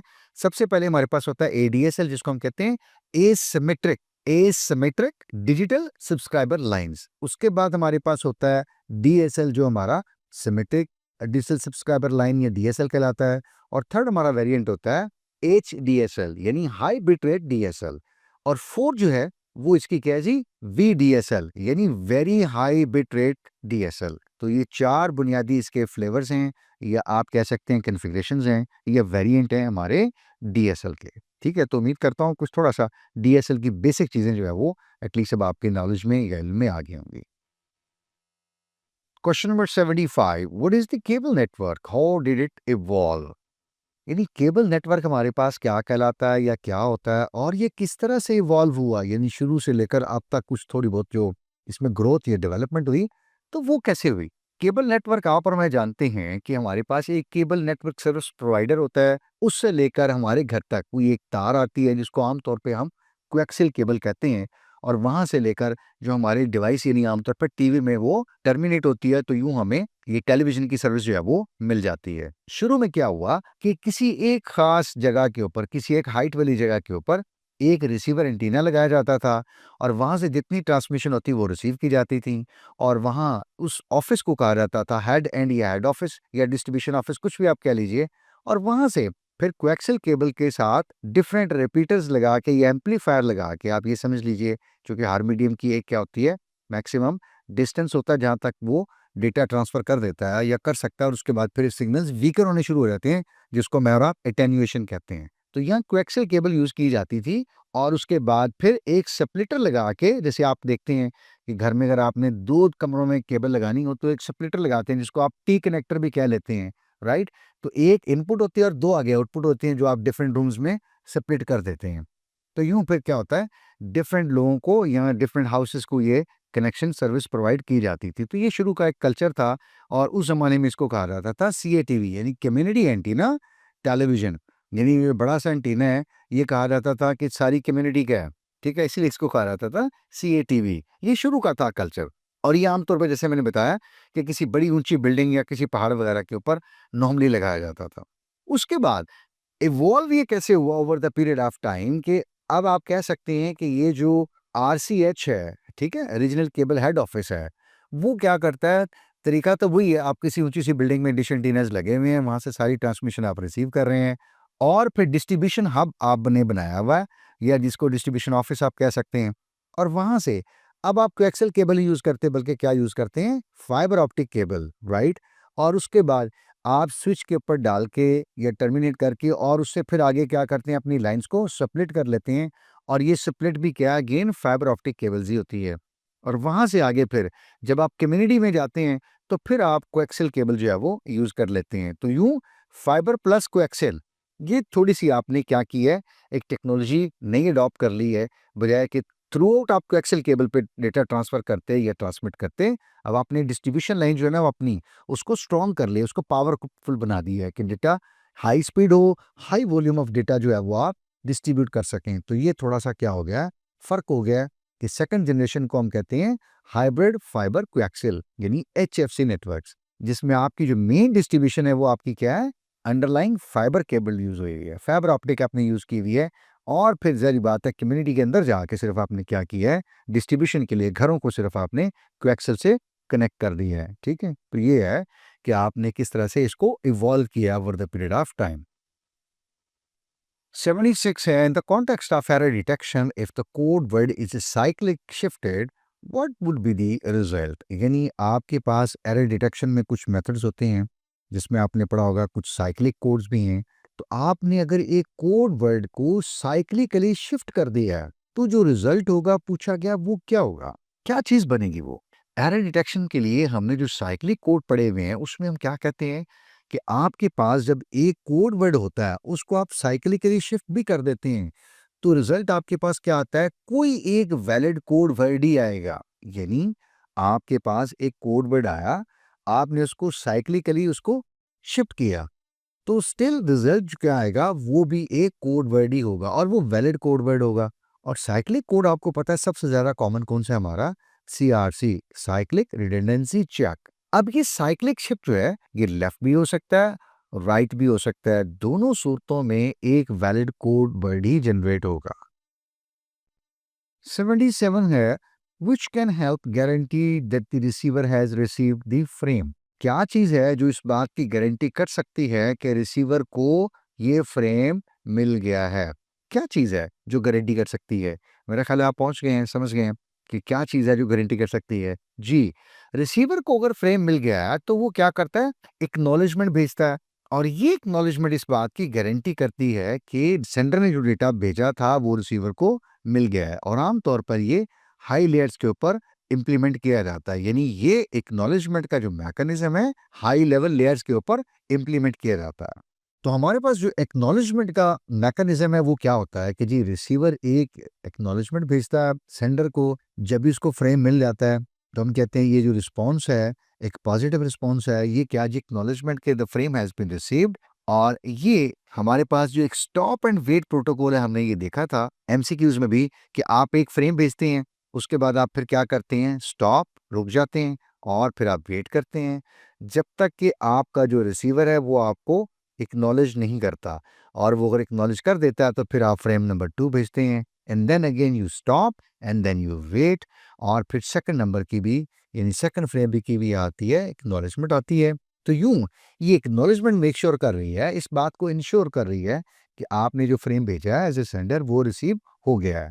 दूसरी चीज ये हो सकती है कि आपने डेटा भेजा और वो डेटा वहां पे नहीं मिला। अब आपको कैसे पता वो डेटा नहीं मिला, इसलिए कि आपको कोई एक्नॉलेजमेंट नहीं आई। अब एक तरीका तो ये भी हमने कहा कि आप स्टॉप करेंगे डेटा भेजना और वेट करेंगे, लेकिन आप वेट करते रहे और डेटे की कोई एक्नॉलेजमेंट नहीं आई तो एक सिस्टम को कब तक वेट करना चाहिए। तो हमारे पास एक टाइमर होता है जिसको आप कह सकते हैं कि टाइम आउट के लिए एक विंडो होती है, ये टाइम होता है। सेंडर ने डेटा भेजा, उसने स्टॉप किया और वेट करने लग गया, लेकिन इतने टाइमर तक रिस्पांस नहीं आया, एक्नॉलेजमेंट नहीं आई, तो इसका मतलब ये हुआ कि सेंडर ने ये समझा कि डेटा कहीं ड्रॉप हो गया, करप्ट हो गया और उसने क्या किया, फिर दोबारा उस फ्रेम को रीट्रांसमिट कर दिया। तो अगेन ये वाला मैकेनिज्म भी क्या कर रहा है, ये मेक श्योर कर रहा है कि अगर एक्नॉलेजमेंट नहीं आती तो इसका मतलब यह फ्रेम नहीं पहुंचा और दोबारा भेजना पड़ेगा। और दोबारा अगर रिसीव हो जाता है तो रिसीवर डेफिनेटली एक्नॉलेजमेंट भेजेगा। तो ये असल में तो एक्नॉलेजमेंट ही है जो इस चीज को मेक श्योर कर रही है कि डेटा रिसीवर तक हर सूरत में पहुंच गया है। 78 है हमारे पास दी कि ईथरनेट की टेक्नोलॉजीज के लिए कुछ हमें एक टेबल दिया गया और कहा गया कि इसको आप कंप्लीट कीजिए। ठीक है, तो क्विकली जरा देख लेते हैं कि हमारे पास स्टैंडर्ड ईथरनेट जो होती है उसको हम लिखते हैं 10/t और इसकी लेंथ आमतौर पे 100 मीटर होती है। तो और इसके लिए जो डेटा रेट है हमारे पास वो मैं और आप जानते हैं कितना होता है, 10 Mbps का होता है। ठीक है, इसी तरह फास्ट ईथरनेट है, इसको हम लिखते हैं 100/tx। ठीक है, और ये फास्ट कितनी होती है, यकीनन इससे 10 टाइम्स ज्यादा होती है, 100 Mbps यानी 100 मेगाबिट्स पर सेकंड। इसी तरह जो थर्ड स्टैंडर्ड है हमारे पास गीगाबिट ईथरनेट का और गीगाबिट ईथरनेट्स में या गिग ईथरनेट्स में हमारे पास जो स्पीड होती है वो कितनी होगी, एक गिग कितना होता है 1000 एमबीपीएस। तो इसका मतलब ये है कि इससे भी ये 10 टाइम ज्यादा होगी जी। 1000 एमबीपीएस या फिर 1 गीगाबिट्स पर सेकंड। और इसी तरह जो फोर्थ वर्जन है इसका या फोर्थ वेरिएंट है, ये टेक्नोलॉजी है, वो क्या है 10 गिग्स पर सेकंड, यानी 10 गीगाबिट पर सेकंड। और यकीनन ये इससे भी क्या है 10 टाइम्स फास्टर है। तो ये क्या हुई 10 गीगाबिट्स पर सेकंड। अगर आप यहां से देखें तो ये इससे 10 टाइम फास्टर है, ये इससे 10 टाइम फास्टर है, और ये अगेन इससे 10 टाइम्स फास्टर है। 79 है, how does block code work and how do you calculate the number of valid code words. दो चीजें बतानी हैं। असल में ये दो क्वेश्चंस थे, मैंने इकट्ठा करके किया है ताकि क्वेश्चंस आपके ज्यादा एड्रेस हो जाएं। ठीक है, ब्लॉक कोड बताना है कि कैसे काम करता है, और कैलकुलेट भी करना है कि number of valid code words आप कैसे निकालते हैं। ये यकीनन इंपॉर्टेंट क्वेश्चन होता है और आपके एग्जाम में जरूर पूछा जाता है। तो जल्दी से देख लेते हैं कि हमारे पास जो ब्लॉक कोड है वो किस तरह से हम बनाते हैं, किस तरह से वो काम करता है, या वो उसकी एक उसका प्रोसीजर क्या है, उसका प्रोसेस क्या है। सबसे पहले हम क्या करते हैं, हमने जो मैसेज भेजना होता है हम उसको डिवाइड करते हैं ब्लॉक्स के अंदर, और हम कहते हैं हमारे पास जो हर एक एक ब्लॉक बनेगा वो कितने का बनेगा, के बिट्स का। और इस के बिट के ब्लॉक को हम कहते हैं ये हमारा क्या डेटा वर्ड है। उसके बाद हम आर बिट्स कोई भी रैंडम उठाते हैं, ये 1 2 3 कुछ भी हो सकती हैं, इनको हम अपने इस डेटा वर्ड के साथ ऐड करते हैं। क्या बन गया हमारा एक कोड वर्ड बन गया। यानी डेटा वर्ड में हमने जब रिडंडेंट बिट्स ऐड किए हैं आर, तो ये क्या बन गया हमारा कोड वर्ड बन गया। ये डेटा बिट थे के, ये हमने आर रिडंडेंट बिट उसमें ऐड किए हैं, और ये मिलके क्या बना एन, यानी code word. Data word plus redundant bits, ये बना कोड वर्ड एन। और ये हम ये कह रहे हैं कि जो रिजल्टेंट बिट्स बनी है वो क्या हमारा कोड वर्ड है। तो ये इस तरह से ही काम करता है। ये तो फर्स्ट पार्ट हो गया क्वेश्चन का। अब सेकंड बताना है कि वैलिड कोड वर्ड्स के लिए कितना number of code words valid होंगे, ये बताना है। तो उसके लिए जो फार्मूला है वो देखते हैं क्विकली। एक हमारा जो डेटा वर्ड बना है वो कितने का है, 2 बिट्स का है। तो k इज इक्वल टू 2 हो गया। तो अगर एक ऐसे मैसेज के जिसके हमने ब्लॉक्स बनाए हुए हैं, छोटे छोटे डेटा वर्ड्स बनाए हुए हैं, और ईच डेटा वर्ड 2 बिट्स के ऊपर मुश्तमिल है, तो उसके वैलिड कोड वर्ड्स कितने बनेंगे 4, यानी 2 टू द पावर k। और k हमारा यहाँ पे क्या है 2 बिट है, और 2 टू द पावर 2 होगी फिर, और ये कितना बना 4। तो एक ऐसा मैसेज जिसके अंदर एक ब्लॉक 2 बिट्स पे मुश्तमिल है, उसके 4 वैलिड कोड वर्ड बन सकते हैं या बनेंगे। Question number 80, differentiate between hub and A switch. बहुत सिंपल सा क्वेश्चन है ये, आप मेरे ख्याल में इसको खुद एड्रेस कर सकते हैं।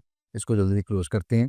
सबसे पहले तो ये है कि हब जो है वो हमने लास्ट भी कहा था कि ये क्या है, एक सिंपल डिवाइस है, और स्विच जो है ये क्या है, it's a more intelligent and advance device. Second देखते हैं, हब जो है वो फिजिकल लेयर के ऊपर यानी लेयर नंबर 1 पे ऑपरेट करती है, जबकि हमारा स्विच जो है वो डेटा लिंक लेयर या लेयर नंबर 2 पे ऑपरेट करता है। थर्ड देखते हैं, हब क्या करती है, जो भी उसको डेटा भेजना होता है वो ब्रॉडकास्ट करती है, और वो सब डिवाइसेस को मिलता है। ठीक है, यूं हर वक्त आप समझ लीजिए कि शोर पड़ा रहता है हब के अंदर। On the other side switch ऐसा नहीं करता। स्विच देखता है कि जिसको डेटा भेजना है उसका मैक एड्रेस क्या है, और सिर्फ डेटा उसी को फॉरवर्ड करता है, फ्रेम उसी को फॉरवर्ड करता है। तो स्पेसिफिकली उसी डेस्टिनेशन को जाएगा फ्रेम। तो यहाँ पे स्विच ने वो डेटा अपनी सारी पोर्ट्स को फॉरवर्ड नहीं करना, तो इसलिए हम कह रहे हैं कि क्या है, एडवांस है, इंटेलिजेंट है। स्पीड की हम बात करें तो हब क्या है, कंपैरेटिवली स्लोअर है। ठीक है, क्योंकि इसमें बैंडविड्थ क्या हो रही है, सारी शेयर हो रही है। On the other side switch में ऐसा नहीं है, स्विच क्या है, मोर फास्टर है।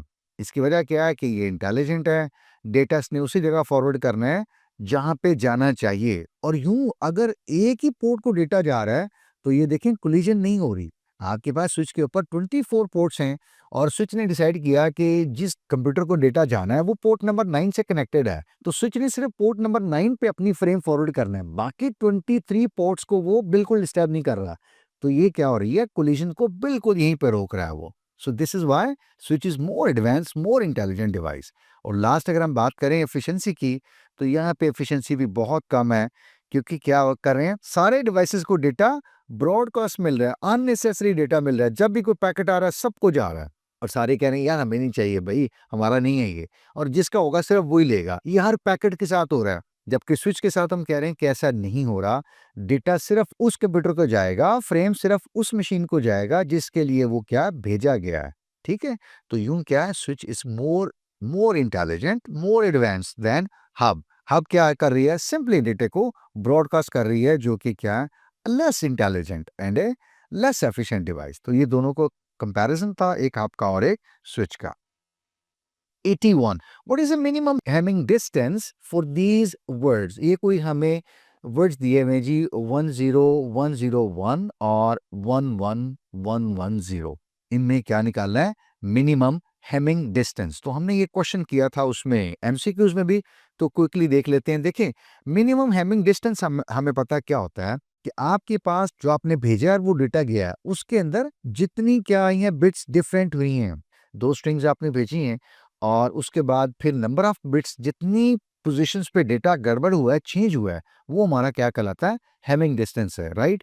तो अब पूछा गया कि इन दोनों में हेमिंग डिस्टेंस बताइए, तो हम क्या करते हैं, ऊपर नीचे लिख लेते हैं।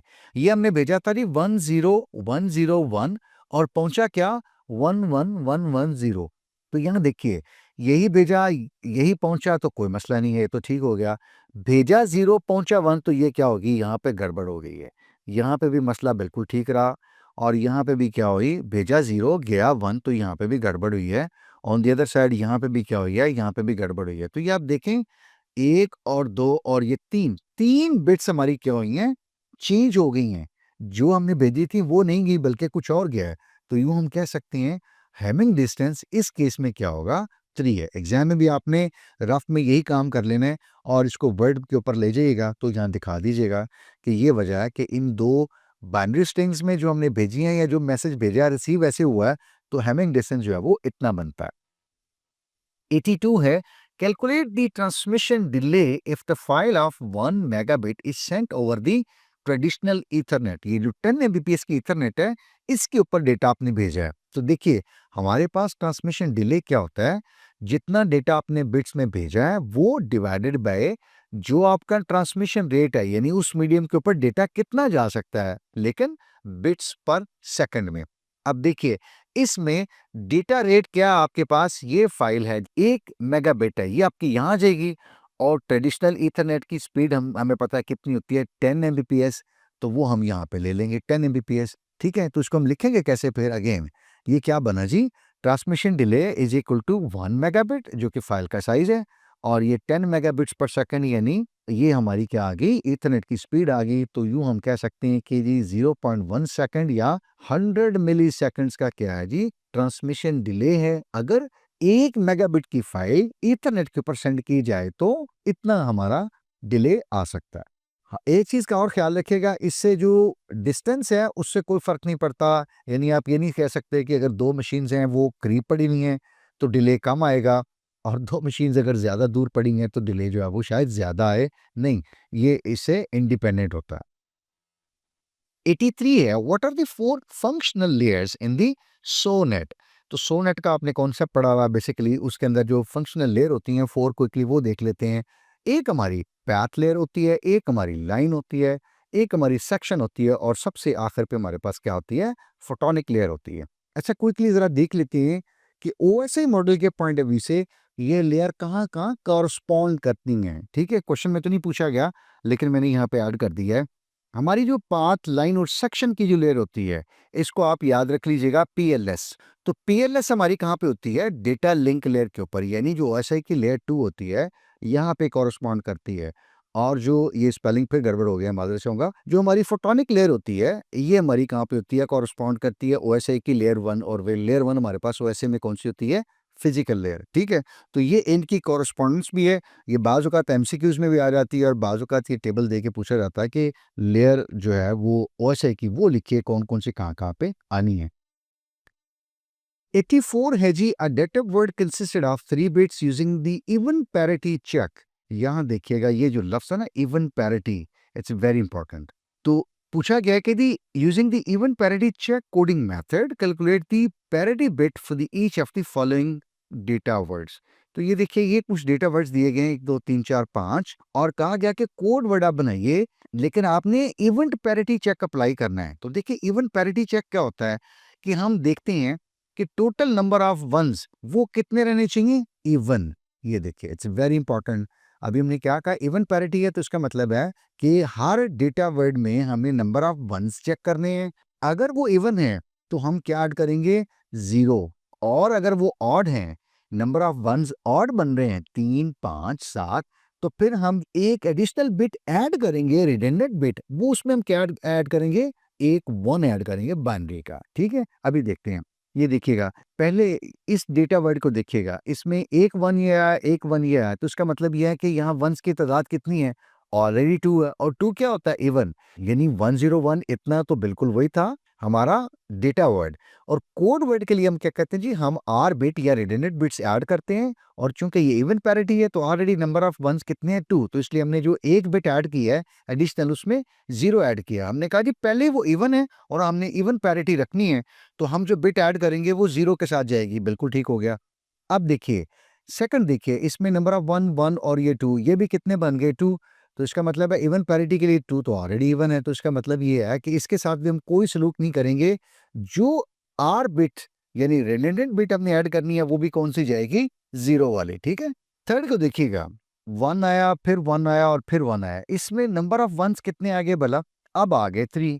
3 क्या भला, ऑड नंबर है। इसका मतलब यह है कि इवन पैरिटी बनाने के लिए अब हमें एक बाइनरी का 1 ऐड करना पड़ेगा, ताकि नंबर ऑफ वंस कितने हो जाएं, इवन हो जाएं, राइट। तो इसको हम क्या बनाएंगे, 1 1 1, और ये जो चौथी बिट हमने ऐड किया, ये हमने खुद 1 ऐड किया। अब ये देखिएगा, ये नंबर ऑफ वंस कितने बन गया भला, 4। और हमने क्या बनानी थी भला, इवन पैरिटी। और 4 क्या है, एक इवन नंबर है। ठीक है, यही हमें करना था। नेक्स्ट देखिएगा, इसमें कोई एक 1 है ही नहीं। इसका मतलब है नंबर ऑफ वंस कितनी है, 0। तो 0 ऑलरेडी क्या होता है, इवन। तो इसका मतलब यह है कि इसमें कोई 1 हम ऐड नहीं करेंगे, बल्कि 0 ऐड कर देंगे। तो अगेन 0, ये क्या है, इवन रहेगा। और लास्ट देखिएगा, 0 1 1, इसमें भी 1 कितने हैं भला, 2। तो आपके पास इवन पैरिटी है, तो 2 ऑलरेडी इवन है, तो इसका मतलब है जो चौथी बिट आप लगाएंगे वो क्या लगा देंगे, 0। तो ये बन जाएगा 0 1 1। तो यूं हमने देखा कि अगर डेटा वर्ड्स गिवन हो तो इवन पैरिटी चेक के लिहाज से हमें नंबर ऑफ वंस कैलकुलेट करने हैं। अगर वो इवन है तो 0 की बिट लगाते जाएंगे, और ऑड है तो हम 1 की बिट लगाते जाएंगे। हमारा सिर्फ देखना ही होगा कि जो भी कोड वर्ड बन रहा है उसमें नंबर ऑफ वंस क्या होने चाहिए, हमारे पास इवन होने चाहिए। 85 है, व्हाट आर डेटा लिंक सब layers and what services do this provide. तो हमने ये एमसीक्यूज में भी देखा था कि डेटा लिंक लेयर की जो 2 सब लेयर्स हैं, उसमें एक हमारे पास लॉजिकल लिंक लेयर होती है और एक मीडिया एक्सेस लेयर होती है। अच्छा, दोनों काम क्या करती हैं, सबसे पहले देख लेते हैं कि जो एलएलसी या लॉजिकल लिंक लेयर है वो क्या करती है, एरर डिटेक्शन करती है और एरर करेक्शन करती है। नंबर 2, ये फ्लो को कंट्रोल करती है। हमने बारहा कहा कि ऐसा नहीं हो सकता कि सेंडर जो है वो बिल्कुल, यानी फ्रेम भेजी जा रहा है और रिसीवर जो है वो ड्रॉप किए जा रहा है, उसकी उतनी स्पीड नहीं है, उतनी उसकी परफॉर्मेंस नहीं है, उतने वो फ्रेम्स हैंडल नहीं कर पा रहा, तो ये ऐसा नहीं होगा। तो डेटा लिंक लेयर में जो एलएलसी है वो इस चीज़ को मेक श्योर करेगी उतना ही फ्लो रखा जाए जितना रिसीवर उतने फ्रेम्स हैंडल कर सकता हुआ। और अगर मल्टीप्लेक्सिंग इन्वॉल्व हुई तो ये एलएलसी की लेयर करेगी, और एलएलसी की लेयर ही नेटवर्क से जो डेटा मिलेगा उसको फिर अगेन फ्रेम्स में डिवाइड करके और उसके बाद कंट्रोल इन्फॉर्मेशन डाल के, स्टार्ट एंड फ्रेम की इन्फॉर्मेशन डाल के ये फिर आगे भेजेगी फ्रेम को। तो ये कुछ 3-4 काम हैं जो हमारी लॉजिकल लिंक कंट्रोल या एलएलसी लेयर जो है वो कर रही होगी। सेकंड हमारी लेयर जो है, ये सब लेयर है इस डेटा लिंक लेयर की, वो हमारी कहलाती है मीडिया एक्सेस कंट्रोल या मैक सब लेयर। तो ये देखिए, मीडिया एक्सेस से क्या हमें पता चल रहा है कि ये बेसिकली चेक करती है कि किसने कितना और कब एक्सेस करना है मीडिया को, यानी कम्युनिकेशन मीडिया, कम्युनिकेशन चैनल को। और उसके बाद फिर ये एड्रेसिंग को भी इंश्योर करती है, हमने बात की थी मैक एड्रेसेस की।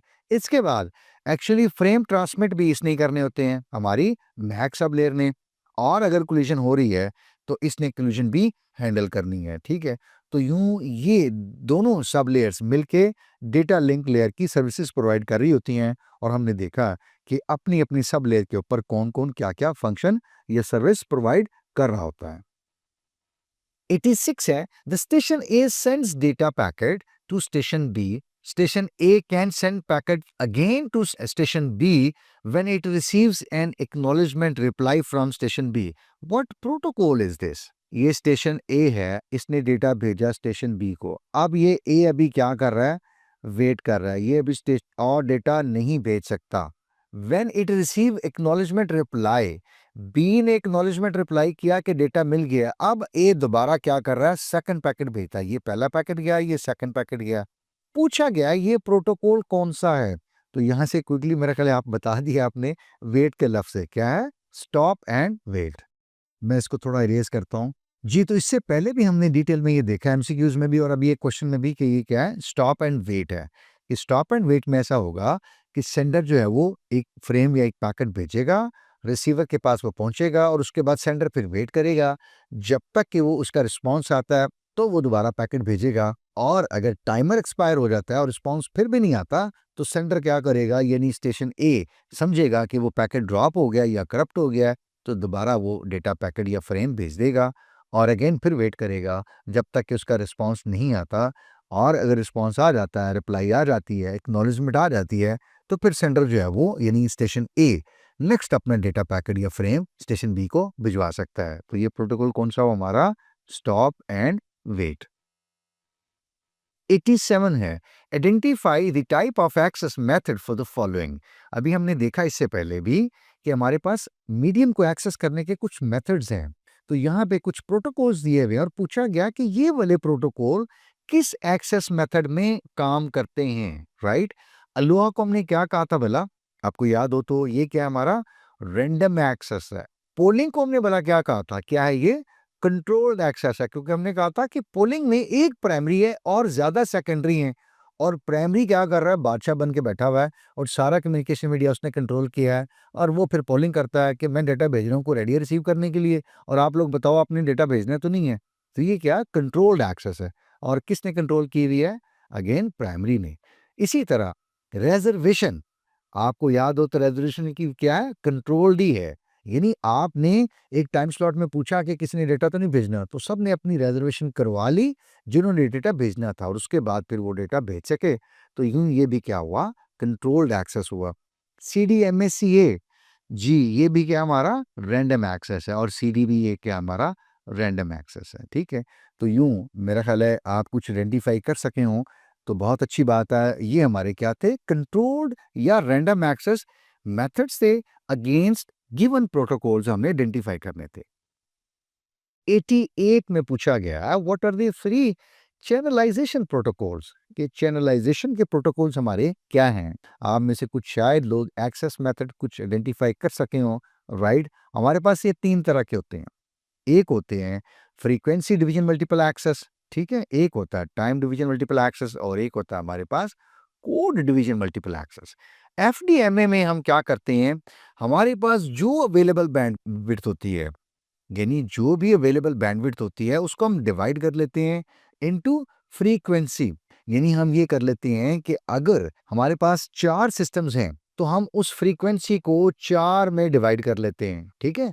और हम कहते हैं जी कि ये स्टेशन ए इस फ्रीक्वेंसी पे भेजिए, स्टेशन बी इस फ्रीक्वेंसी पे भेजिए, स्टेशन सी इस फ्रीक्वेंसी पे भेजिए, एंड स्टेशन 4 जो है वो किसी और फ्रीक्वेंसी पे भेजिए। तो हम सबको अलग अलग फ्रीक्वेंसीज अलॉट कर देते हैं। यानी जो गिवन अवेलेबल बैंडविड्थ है उसमें जो फ्रीक्वेंसी है उसमें हमने डिवाइड करके चारों को अलग अलग फ्रीक्वेंसी दे दी। अब हर सिस्टम क्या कर रहा है, अपनी फ्रीक्वेंसी में डेटा भेज रहा है। इसी तरह टाइम डिवीजन एक्सेस में क्या होगा, या टाइम डिवीजन मल्टीपल एक्सेस में क्या होगा, कि जो टाइम है वो आपको शेयर किया जाएगा, ठीक है, टाइम स्लॉट शेयर किया जाएगा, और उसमें फिर हर टाइम स्लॉट में हर कंप्यूटर जो है वो अपना डेटा भेज सकता है। अलबत्ता कोड डिवीजन मल्टीपल एक्सेस में ऐसा नहीं होता, ना तो टाइम शेयर होगा ना फ्रीक्वेंसी शेयर होगी, बल्कि क्या होगा, हर एक सिस्टम को यूनिक कोड असाइन किए जाएंगे। हर एक सिस्टम को या हर एक यूजर को यूनिक कोड असाइन किए जाएंगे, और इसमें सारे यूजर ये सारा जो मीडियम है उसको आप शेयर कर लेंगे। अगेन कोड में क्या होगा, हर यूजर को डिफरेंट कोड्स दिए जाएंगे, वो अपने अपने कोड यूज करके डेटा सेंड कर सकता है, राइट। इसमें फ्रीक्वेंसी या टाइम कोई डिवाइड नहीं किया जाता, बल्कि सब यूजर्स को इनकरेज किया जाता है कि जिसने डेटा भेजना है वो अपना डेटा भेज सकता है। डिफरेंशिएट कैसे किया जाएगा कि कौन सा डेटा किसका है, based on the given codes, क्योंकि हमने तीनों स्टेशंस को या चारों स्टेशंस को डिफरेंट कोड्स दे दिए हुए हैं, और जो कोड वो यूज कर रहे हैं उससे हम डिफरेंशिएट कर पा रहे हैं कि ये डेटा किस सिस्टम ने भेजा है, ठीक है। तो ये 3 चैनलाइज प्रोटोकॉल्स हैं कि आपके पास जो कम्युनिकेशन मीडियम है या उसकी जो बैंडविड्थ अवेलेबल है, वो आप कैसे एलोकेट करवाएँगे 3-4 या डिफरेंट यूज़र्स को या डिफरेंट सिस्टम्स को कि वो अपने डेटा उसी को शेयर करते हुए या उसी को यूज़ करते हुए भेज सकेंगे। Question number 89. Consider below the network topology and identify the problem it may lead to. ठीक है, अच्छा जी, ये कोई टोपोलॉजी हमें गिवन है और पूछा गया कि इस टोपोलॉजी में क्या प्रॉब्लम हो सकती है। ठीक है, आप में से अगर कुछ लोग आइडेंटिफाई कर सके हैं या कर पाए हों तो बहुत अच्छी बात है। हमने एमसीक्यूज वाले सेक्शन में भी ये बात की थी कि ऐसी सूरत में कि जब आपके पास रिडंडेंट स्विच हो तो आपके पास क्या बनता है, रिडंडेंट पैथ बनता है। और रिडंडेंट पैथ अगर बन जाता है मल्टीपल या रिडंडेंट स्विचेस के साथ, तो ऐसी सूरत में एक प्रॉब्लम हो सकती है और वो क्या हो सकती है, लूप क्रिएट हो सकता है नेटवर्क में और उस वजह से क्या होता है, फ्रेम जो है वो फिर लूप में चला जाएगा। ये एक प्रॉब्लम है। हम ये एग्जाम्पल में देखते हैं कि आप ये देखिए कि आपके PC2 ने डेटा भेजना है PC5 को। ये देखिए, ये हमारा PC2 है, ये हमारा PC5 है। एक ऑप्शन ये हो सकती है कि डेटा यहां से स्विच 2 से जाए स्विच 1 के पास और स्विच 1 से स्विच 3 के साथ पास आए और यहां से फिर डेटा सिस्टम 5 या PC5 को मिल जाए। यानी ये स्विच 2, स्विच 1 और स्विच 3, ये हमारा एक पाथ हो सकता है। अच्छा, दूसरा पाथ क्या हो सकता है कि PC2 जो है वो स्विच 2 से डेटा भेजे और वो डेटा आए किसके पास, स्विच 4 के पास, और वहां से फिर स्विच 3 के पास जाए और वहां से फिर PC5 के पास चला जाए। तो यूं देख रहे हैं दो पाथ्स बन रहे हैं, ठीक है, स्विच 2, स्विच 4 और स्विच 3। लेकिन अगर आप देखें तो ये असल में क्या बन रहा है, इनफैक्ट एक लूप क्रिएट हो रहा है। तो इस नेटवर्क में जो प्रॉब्लम है वो क्या हो रही है, एक लूप क्रिएट हो रहा है। अब इसको हल कैसे किया जाएगा, तो हमने बात की थी एमसीक्यूज वाले सेक्शन में भी कि स्विचेस के अंदर स्पैनिंग ट्री प्रोटोकॉल्स होते हैं, एसटीपी, ये रन हो रहा होता है और वो क्या करते हैं, ब्लॉक कर देते हैं, किसी एक पाथ को टेम्परेरीली ब्लॉक कर देते हैं, यानी वहां से कोई फ्रेम वो मूव नहीं करवाते। अब क्या होता है, लूप का आपका ब्रेक हो जाता है। तो यूं ये स्विचेस जो है चाहे रिडंडेंट लगे हुए हैं उसके बावजूद क्या होता है, अपने फ्रेम्स को फॉरवर्ड करते रहते हैं। अब फॉर एग्जांपल आप सोचिएगा किसी वक्त पे स्विच 2 और स्विच 1 का जो कनेक्शन है ये फिजिकली ब्रेक हो जाता है, तो क्या होगा, ये जो एसटीपी ने लूप ब्लॉक किया हुआ था अब ये इसको अलाउ कर देगा क्योंकि वहां फिजिकली ब्रेकेज आ गई है। तो अब वो वाला तो रास्ता खत्म हो गया, तो अब स्विच 2 से स्विच 3 तक आने का रास्ता ही नहीं है, तो इसलिए क्या हो गया, एसटीपी ने ये अलाउ कर दिया।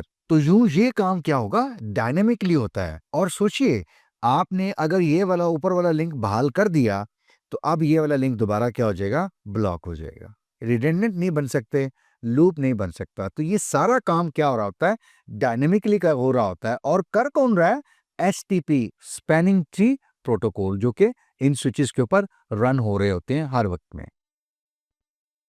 क्वेश्चन नंबर 90 है, डिफरेंशिएट बिटवीन इंटरलेटा और इंट्रालेटा सर्विसेज।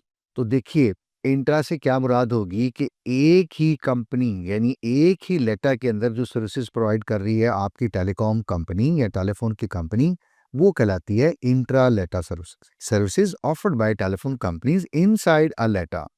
ठीक है, एक ही लेटा के अंदर जो सर्विसेज प्रोवाइड कर रही है वो कंपनी, वो हमारी क्या है, इंट्रालेटा है। आमतौर पे जो आपकी लोकल एक्सचेंज होती हैं, एलआईसीज जो आप इनको कहते हैं, वो ये सर्विसेज प्रोवाइड करती हैं। दूसरी फिर वो होती हैं जो इंटरलेटा, यानी आपके पास दो लेटा डिफरेंट हैं, उनके दरमियान जो सर्विसेज एक्सचेंज होंगी एक दूसरे लेटा के अंदर या एक दूसरे लेटा के साथ, वो हमारी क्या कहलाती हैं, इंटरलेटा सर्विसेज। यानी services offered by telephone companies between different LATAs. ठीक है, यानी लेटा 1, लेटा 2, इसके अंदर जो लेटा 1 ने कुछ सर्विसेज लेनी है या देनी है लेटा 2 को, एंड वाइस वर्सा, तो ये क्या कहलाती हैं, इंटरलेटा सर्विसेज। और आमतौर पर हमारी जो इंटर एक्सचेंज कंपनीज या कैरियर्स होती हैं जिनको हम आईएक्सीज कहते हैं, वो ये सर्विसेज प्रोवाइड करती हैं। तो एक ही लेटा के अंदर होगी सर्विसेज तो इंट्रा लेटा, और डिफरेंट लेटास के अंदर जो सर्विसेज होंगी उनको हम कहेंगे इंटर लेटा सर्विसेज। 91 है, find the data rate of STS1 frame. तो हमें पता है कि STS1 जो है, जिसको हम कहते हैं जी सिंक्रोनस ट्रांसपोर्ट सिग्नल लेवल 1, ये सोनेट के अंदर बेसिक यूनिट होता है या बेसिक स्टैंडर्ड होता है। तो इसका डेटा रेट कितना है हमें पता है कि वो कितना होता है 51.84 मेगाबिट्स पर सेकेंड। और ये डेटा रेट अचीव कैसे किया जा सकता है कि आप एक फ्रेम को ट्रांसमिट करते हैं जो फ्रेम 810 बाइट्स का होता है, ठीक है, यानी जिसके अंदर 810 बाइट्स ऑफ डेटा होता है, उसको आप किस फ्रीक्वेंसी पे भेज सकते हैं? 8000 फ्रेम्स पर सेकंड। अगर इतना फ्रेम इस फ्रीक्वेंसी से भेजा जाए तो फिर आप 51.84 मेगाबिट्स पर सेकंड की स्पीड या रेट वो आप अचीव कर सकते हैं किसके ऊपर? STS-1 के अंदर, यानी सोनेट के अंदर। 92 है मिनिमम हैमिंग डिस्टेंस ऑफ 5, यानी कोई एक कोडिंग स्कीम है, हमें नहीं पता वो कौन सी है, लेकिन वहां पे मिनिमम हैमिंग डिस्टेंस जो है ये डी मिन वो गिवन है, कितना है? 5 है। अब कैलकुलेट करना है वो स्कीम कितने एरर्स डिटेक्ट कर सकती है, ये हमें फाइंड करना है। तो हमारे पास क्या गिवन है जी कि जो हैमिंग डिस्टेंस है मिनिमम वो अगर 5 हो तो हम कह सकते हैं कि वो वाली कोडिंग स्कीम 4 एरर्स तक डिटेक्ट कर सकती है। एक तरीका तो ये है कि हम d-1 एरर सीधा-सीधा फार्मूला याद कर सकते हैं, और अगर वो हमें याद नहीं हो रहा तो हमारे पास दूसरा फार्मूला क्या होता है कि जी d-min = s+1। तो हमारे पास d-min 5 है और इस फार्मूले में अगर सिंपल अरिथमेटिक हम परफॉर्म करें, s को इधर ले आएं तो 5 - 1 बनेगा और ये बनेगा 4 एरर्स। तो हम कह सकते हैं एक ऐसी कोडिंग स्कीम जिसका मिनिमम हैमिंग डिस्टेंस 5 हो, वो 4 एरर तक जो है वो डिटेक्ट कर सकेगी। ठीक है, आपको याद होगा सिमिलर कुछ क्वेश्चन मिलता जुलता हमने ऑब्जेक्टिव में भी किया था। ठीक है, तो अगेन मेरा ख्याल है अगर आपने वो भी देखा है डिटेल उसकी भी समझी है तो अब आपको थोड़ा सा आइडिया और रीइंफोर्स हो गया होगा। 93 है Bluetooth defines two type of networks, what are those? तो हमें पता है ब्लूटूथ जो है ये खास वायरलेस एरिया नेटवर्क यानी WLAN का एक वेरिएंट है। तो क्विकली देखते हैं कि उसमें जो दो टाइप के नेटवर्क होते हैं वो कौन से होते हैं। एक हमारे पास होता है उसको हम कहते हैं पिकोनेट। अच्छा, पिकोनेट किस तरह का नेटवर्क है? देखिए उसमें एक डिवाइस हमारा प्राइमरी होता है और कुछ सेकेंडरी डिवाइसेस होते हैं और ये फिर प्राइमरी से कनेक्ट कर सकते हैं। ठीक है, एक चीज़ जो मैंने ये एडिशनली ऐड की आप लोगों की आसानी के लिए वो ये है कि एक आपके पास प्राइमरी हो सकता है पिकोनेट के अंदर जिसको आप मास्टर डिवाइस कहते हैं या मास्टर स्टेशन कहते हैं, और आपके पास जो सेकेंडरी है वो 7 तक हो सकते हैं। ठीक है, secondary can up to 7 devices in 1 piconet, ये आपने याद रखना है। ठीक है, या स्लेव 7 हो सकते हैं, एक मास्टर हो सकते हैं, एक प्राइमरी या एक मास्टर और 7 स्लेव या 7 सेकेंडरी हो सकते हैं किसमें? एक पिकोनेट नेटवर्क के अंदर, जो कौन सा है? हमारा ब्लूटूथ का एक वेरिएंट है या एक इंफ्रास्ट्रक्चर है। दूसरा हमारा होता है स्कैटर नेट। अच्छा, स्कैटर नेट ये हो सकता है जैसे स्कैटर के लफ्ज़ से ली है, यानी फैला हुआ कुछ ना कुछ ऐसा नेटवर्क जो है वो एक्सपैंडेड है या स्कैटर्ड है। स्कैटर्ड से क्या मुराद होगी? एक हमारा पिकोनेट ये देखिए यहाँ पे है, एक पिकोनेट हमारा यहाँ पे है, बीच में जो एक इस पिकोनेट का ये जो सिस्टम है ये असल में किसी और पिकोनेट के लिए क्या बना हुआ है? प्राइमरी बना हुआ है। इस पिकोनेट के लिए ये सेकेंडरी है, इस पिकोनेट के लिए ये प्राइमरी है। ठीक है, ये देखिएगा यहाँ पे हम देख सकते हैं। तो एक ऐसा डिवाइस है जो हमारे लेफ्ट साइड के पिकोनेट का है लेकिन वो राइट साइड के पिकोनेट के लिए क्या बना हुआ है? प्राइमरी भी बिहेव कर रहा है। तो यहाँ हम ये कह सकते हैं कि मल्टीपल हमने पिकोनेट इकट्ठे कर दिए हैं। इस केस में हमने 2 दिखाए हुए हैं, वो आपस में इंटरकनेक्टेड हैं और यूं डिवाइसेस जो हैं ये ज़्यादा आपस में हमने क्लब कर दिए हैं, कनेक्ट कर दिए हैं। ठीक है, और अगेन रूल वही है, हर एक पिकोनेट के अंदर एक प्राइमरी होगा और बाकी 7 डिवाइसेस तक हम कनेक्ट कर सकते हैं। यानी ये जो हमारा यहाँ तक लेफ्ट साइड वाला पिकोनेट है, यहाँ पे देखिए एक प्राइमरी है और बाकी मैक्सिमम अप टू 7 हो सकते हैं। और ये जो राइट साइड वाला इतना हमारा एक और पिकोनेट है, इसके अंदर ये वाला प्राइमरी है हमारा और बाकी ये देखिए ये सारे क्या हैं? सेकेंडरी हैं, राइट? तो यूँ ये क्या बना? स्कैटर नेट बना। तो ब्लूटूथ में ये 2 तरह के बुनियादी नेटवर्क्स हो सकते हैं, एक पिकोनेट और एक स्कैटरनेट। 94 है names the 3 channels used in the telephone network by using DSL techniques, यानी डीएसएल टेक्निक में कौन से वो 3 चैनल्स हैं टेलीफोन कंपनीज यूज करती हैं, वो आपने बताने हैं। हमने अभी इससे पहले कहा है कि हमारे पास डीएसएल की टेक्नोलॉजी ऐसे है कि करंट जो टेलीफोन का हमारा इंफ्रास्ट्रक्चर है या टेलीफोन कंपनीज के पास, उसी को हम यूज करके अपना हाई स्पीड डेटा भेज सकते हैं थ्रू डीएसएल, यानी डीएसएल मॉडेम वो हमारे घर पे लगेगा और सर्विस प्रोवाइडर के पास क्या लगेगा, डिसलैम, डीएसएल एक्सेस मल्टीप्लेक्सर, राइट। इस इंफ्रास्ट्रक्चर को हम यूज करके हाई स्पीड डेटा भेज सकते हैं। तो इस इंफ्रास्ट्रक्चर के ऊपर ये जो टेलीफोन कंपनीज हमें 3 तरह के चैनल्स प्रोवाइड कर रही हैं, वो पूछा गया कौन से हैं। तो उसमें जो सबसे पहला चैनल है हमारा, वो वॉइस चैनल है, क्योंकि हमने कहा था ना कि जो तार आ रही है हमारे पीटीसीएल से, वो हमारे पास सप्लिटर के अंदर लगी हुई है और उससे एक तार हमारे फोन को जा रही है। इसका मतलब ये है कि रोजमर्रा की जो कॉलिंग के लिए जो फैसिलिटी थी, जो पहले भी मिल रही थी, वो अब भी मिलेगी। और वॉइस के लिए फिर एक चैनल उन्होंने अलग कर दिया कि यहाँ से आपकी फ़ोन कॉल्स आएँगी और ये ख़ास फ्रीक्वेंसी के ऊपर चलेगा, जो कि 4 किलोहर्ट्ज़ तक हुआ करेगी या होती है। दूसरा, अब ये जो बाकी 2 चैनल हैं, ये हमारे डेटा कम्युनिकेशन के लिए इस्तेमाल होंगे। एक अपस्ट्रीम होगा, अपस्ट्रीम से मुराद ये होगा कि मैं एज़ ए यूज़र ये डेटा भेज रहा हूँ किसको, अपनी आईएसपी को, यानी मेरे घर से लेकर आईएसपी तक डेटा जा रहा है। ये हमारा क्या होगा, अपस्ट्रीम होगा। इट्स काइंड ऑफ दिस, ठीक है? मैं अपने घर से आईएसपी को भेज रहा हूँ डेटा, यानी मेरी वेब रिक्वेस्ट वहाँ तक जा रही हैं। तो ये सारी ब्राउज़र से जो वेब रिक्वेस्ट आ रही हैं, ये क्या है, अपस्ट्रीम है। मेरे घर से मेरी आईएसपी तक जा रही हैं और वहाँ से उनके रिस्पॉन्स में अगर कोई चीज़ वापस आ रही है मेरी आईएसपी से मेरे घर तक, तो वो क्या है, मेरी डाउनस्ट्रीम है। तो 3 चैनल हुए एक ही लिंक के ऊपर, एक ही तार, एक ही केबल के ऊपर, एक ही मीडियम के ऊपर। एक अलग हो गया जो ट्रेडिशनल वॉइस या फ़ोन कॉल्स के लिए इस्तेमाल होता रहेगा और दूसरे जो सेक्शन है उसके अंदर फिर 2 सेक्शन हैं।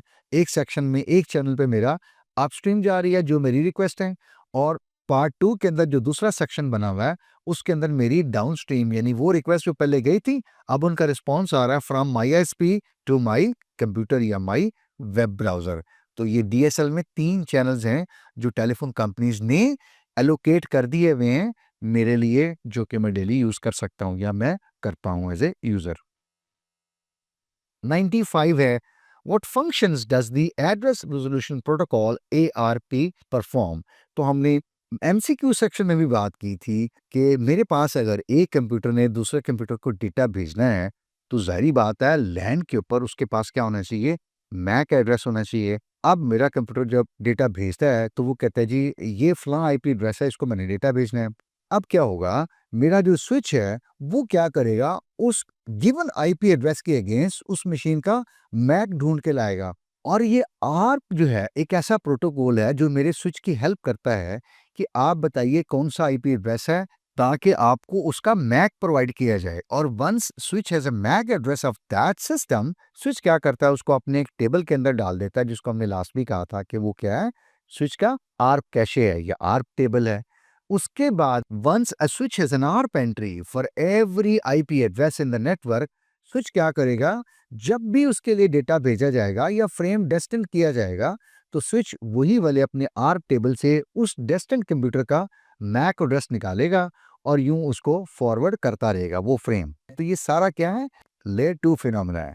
और पहली बार क्या होगा, जब स्विच के पास कोई उसका एड्रेस नहीं होगा, मैक एड्रेस, तो स्विच एक ब्रॉडकास्ट पैकेट भेजेगा और जिस कंप्यूटर का होगा वो सिर्फ वही रिप्लाई करेगा और यूं स्विच के पास उसका मैक एड्रेस आ जाएगा। तो यूं सारी बात की जो कम्युनिकेशन है वो मैक के ऊपर होगी। सो आर्प इज द प्रोटोकॉल जो कि सारा एक्शन परफॉर्म कर रहा है, जो कि एक आईपी एड्रेस को मैक के अगेंस्ट रिजॉल्व करके स्विच की हेल्प कर रहा है, ताकि स्विच इस आईपी एड्रेस के अगेंस्ट मैक अपने सिस्टम में सेव कर ले, स्टोर कर ले अपने एड्रेस रेजोल्यूशन टेबल के अंदर या फिर आर्प टेबल के अंदर या आर्प कैशे के अंदर।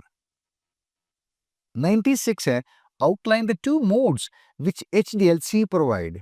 तो हमें पता है एचडीएलसी 2 मोड जो है वो प्रोवाइड करता है। एक को हम कहते हैं आमतौर पे हमारा ये नॉर्मल रिस्पांस मोड है, एनआरएम है, और दूसरा हमारा क्या है, एसिंक्रोनस बैलेंस्ड मोड है। अच्छा, नॉर्मल जो रिस्पांस मोड है वो हमारा अनबैलेंस्ड होता है।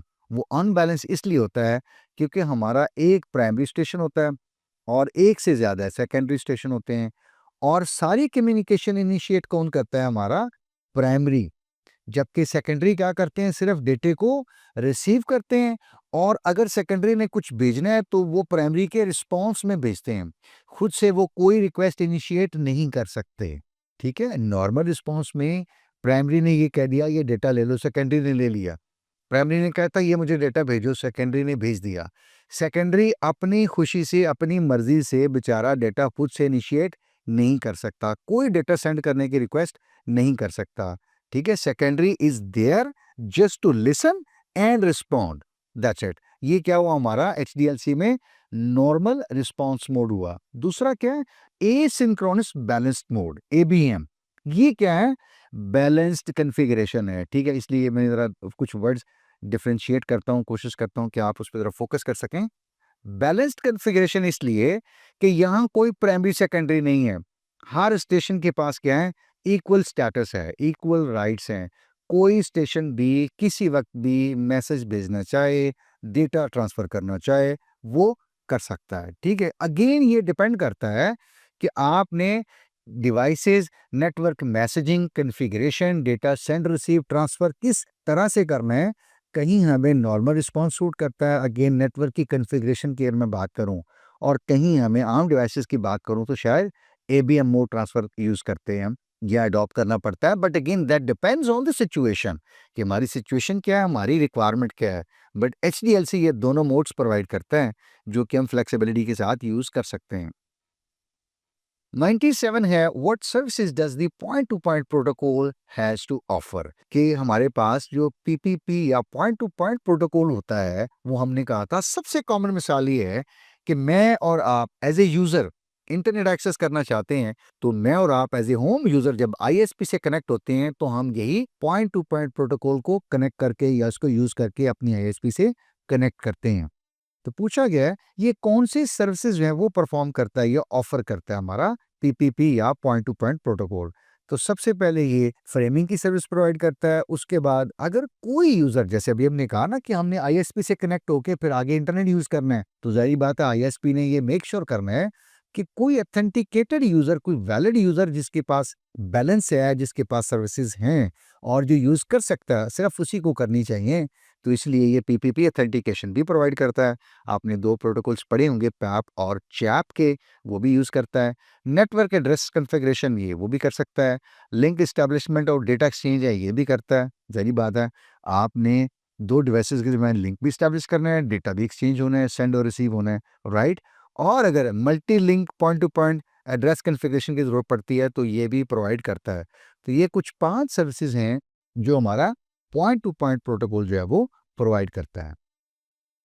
98 है, in the context of pure Aloha, what does each of the abbreviations stand for? ये प्योर अलोहा में कुछ आपने टर्म्स पढ़ी होंगी, जैसे K, T P, T F R, T B R R. तो ये पूछा गया ये क्या चीजें हैं। कि हमारे पास क्या होता है?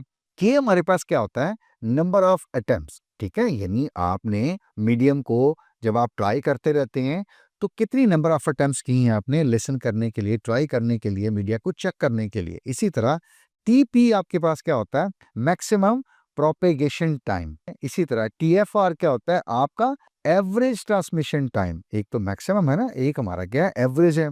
और टीबी क्या होता है?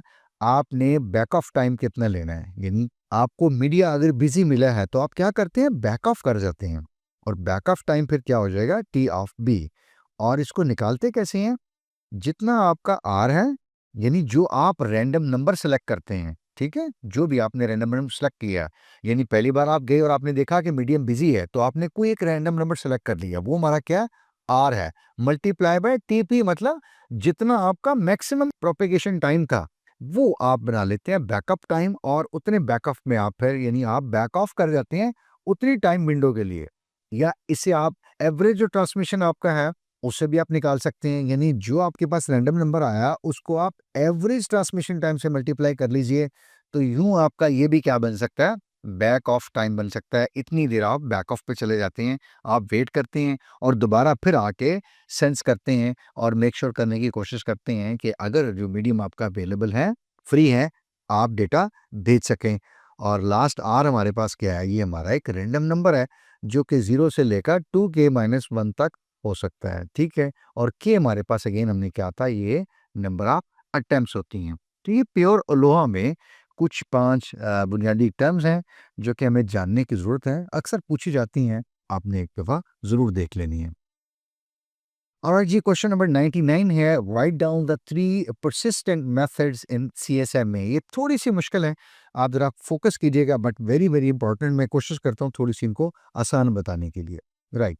अच्छा जी, 3 जो परसिस्टेंट मेथड्स हैं सीएसएमई के अंदर, वो हमें देखनी है कि क्या है। देखिए, परसिस्टेंट मेथड्स का मतलब क्या होगा कि आपके जो डिवाइस हैं उनको क्या करना चाहिए जबकि उनको मीडियम जो है वो बिजी मिले, स्पेशली। हालांकि आइडल में भी उनका क्या होता है, वो डेटा सेंड करते हैं, लेकिन खास तौर पे फोकस कीजिएगा कि परसिस्टेंट मेथड से मतलब ये होगा कि सोचिए और आप देखिए और गौर कीजिए कि आपका डिवाइस गया और उसने देखा कि मीडियम बिजी है, फिर उसको क्या करना चाहिए। तो ये क्या कहलाता है, परसिस्टेंट स्ट्रेटेजी या परसिस्टेंट मेथड। और ये 3 कौन सी हैं, ये अलग अलग हमें देखने पड़ेंगे।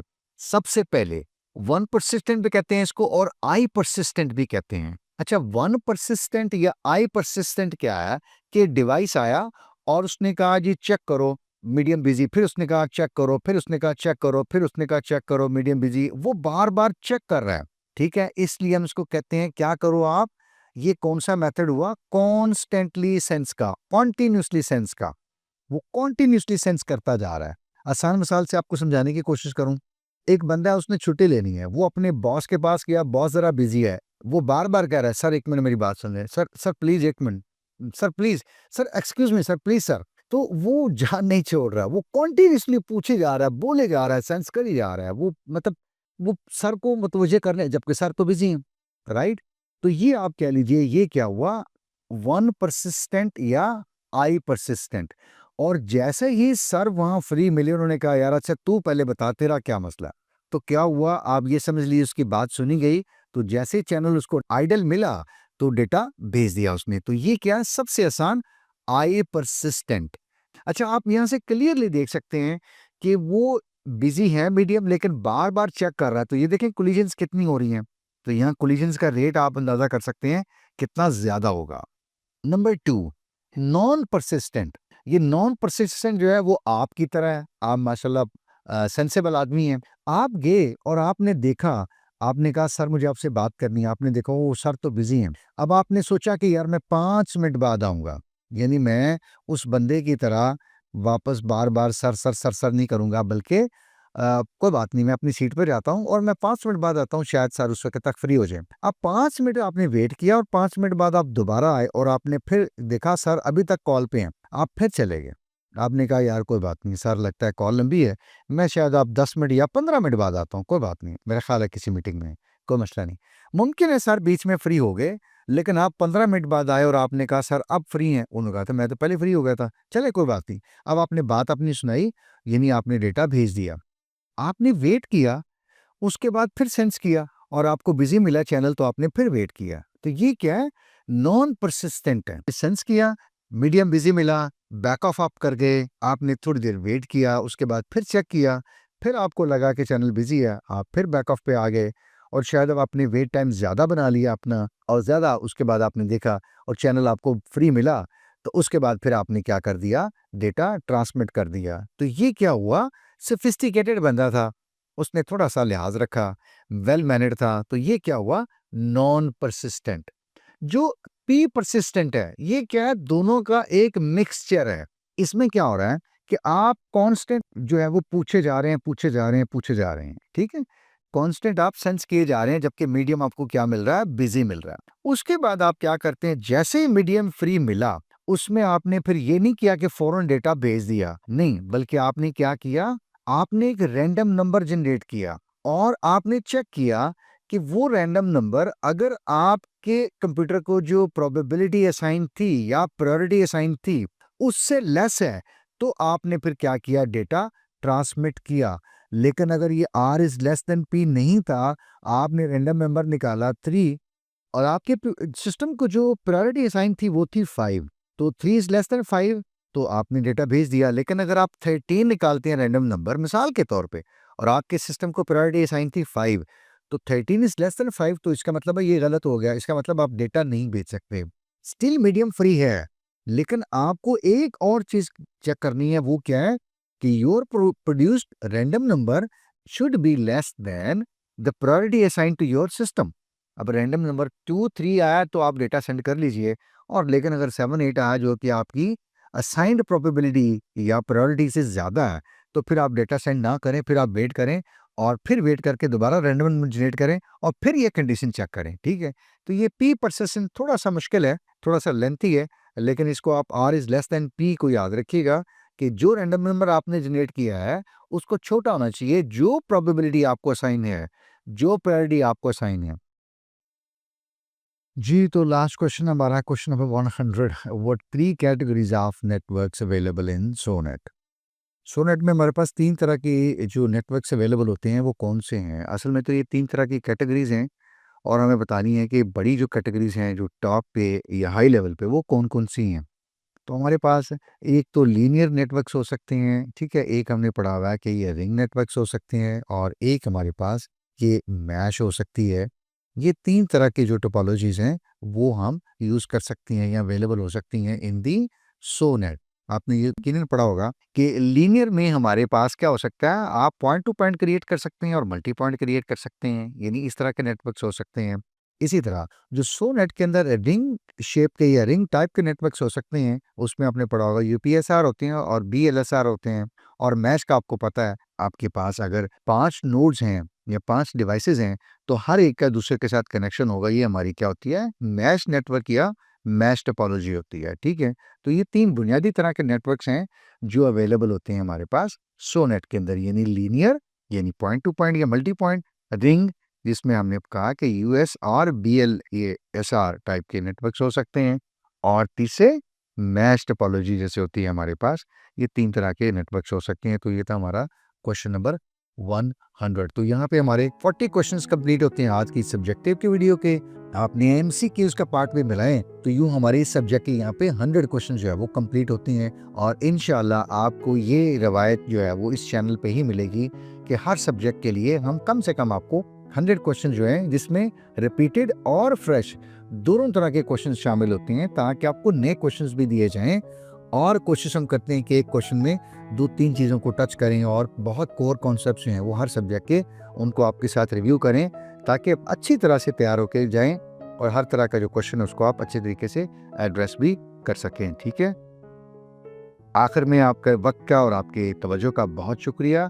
जाते जाते बस मैं सिर्फ इतना ही कहूँगा कि सीरीज से रिलेटेड, पूरे हमारे कंटेंट से रिलेटेड कोई आपका सवाल हो, कोई आप ओपिनियन देना चाहें, फीडबैक शेयर करना चाहें, वीडियो के ऊपर कोई कमेंट करना चाहें, तो आपकी आराह हमारे लिए मोर देन वेलकम होती है। हमेशा से मैं कहता हूँ आप ज़रूर बताया करें। हमारी कोशिश होती है इस सारे सिलसिले को हम किस तरह प्रोडक्टिव और इफेक्टिव बना सकें, ताकि आपकी एकेडमिक जर्नी को हम और इंगेजिंग, इंटरेस्टिंग, प्रोडक्टिव, फ्रूटफुल और रिजल्ट ओरिएंटेड बना सकें इंशाल्लाह। दूसरी हमारी काविश होती है और कोशिश होती है कि इस कंटेंट को, जो भी सब्जेक्ट हो, वो कोशिश किया करें कि अपने जो फेलो स्टूडेंट्स हैं जो इस एग्ज़ाम को प्रिपेयर कर रहे हैं, if you have benefited something from this content, तो please lend a hand in sharing this content with your fellow students, जो भी कोई पर्टिकुलर या रेलिवेंट एग्ज़ाम प्रिपेयर कर रहा हो, क्योंकि हम चाहेंगे कि वो भी एग्ज़ाम अच्छा प्रिपेयर करें, अच्छे नंबर सिक्योर करें, अच्छा ग्रेड लें, और अगले सेमेस्टर में या नेक्स्ट ईयर में वो प्रोग्रेस कर सकें या तरक्की पा सकें इंशाल्लाह। चैनल के साथ जुड़े रहिएगा। इंशाल्लाह आने वाले दिनों में हम कोशिश करेंगे इस स्टडी के अलावा भी आपकी गाइडेंस, मोटिवेशन के लिए और आपकी फ्यूचर करियर के लिए बहुत सारा कंटेंट जो आपके लिए ज़रूरी है, आपको हेल्प कर सकेगा कि आप बहुत सारी चीज़ों पे फोकस कर सकें। इंशाल्लाह वो हम आपके साथ शेयर करते रहेंगे। तो अपनी फीडबैक से ज़रूर आगाह करते रहिएगा, हमारे लिए थोड़ी मोटिवेशन होती है, हम चीज़ों को बेहतर, इंगेजिंग, इंटरेस्टिंग या फिर प्रोडक्टिव बना सकें इंशाल्लाह। किसी और कंटेंट में, किसी और सब्जेक्ट में इंशाल्लाह आपसे ज़रूर बात होगी। अपना ख्याल रखिए। I wish you the best of luck for your exam. May you succeed with the flying colours. ढेरों दुआएं, अल्लाह ताला आपके लिए आसानियाँ फरमाए, आपको खैरियत से रखे। किसी भी और कंटेंट में आपसे बात होती है, तब तक के लिए मुझे दीजिए इजाज़त। फ़ी अमान अल्लाह। अस्सलामु अलैकुम व रहमतुल्लाह।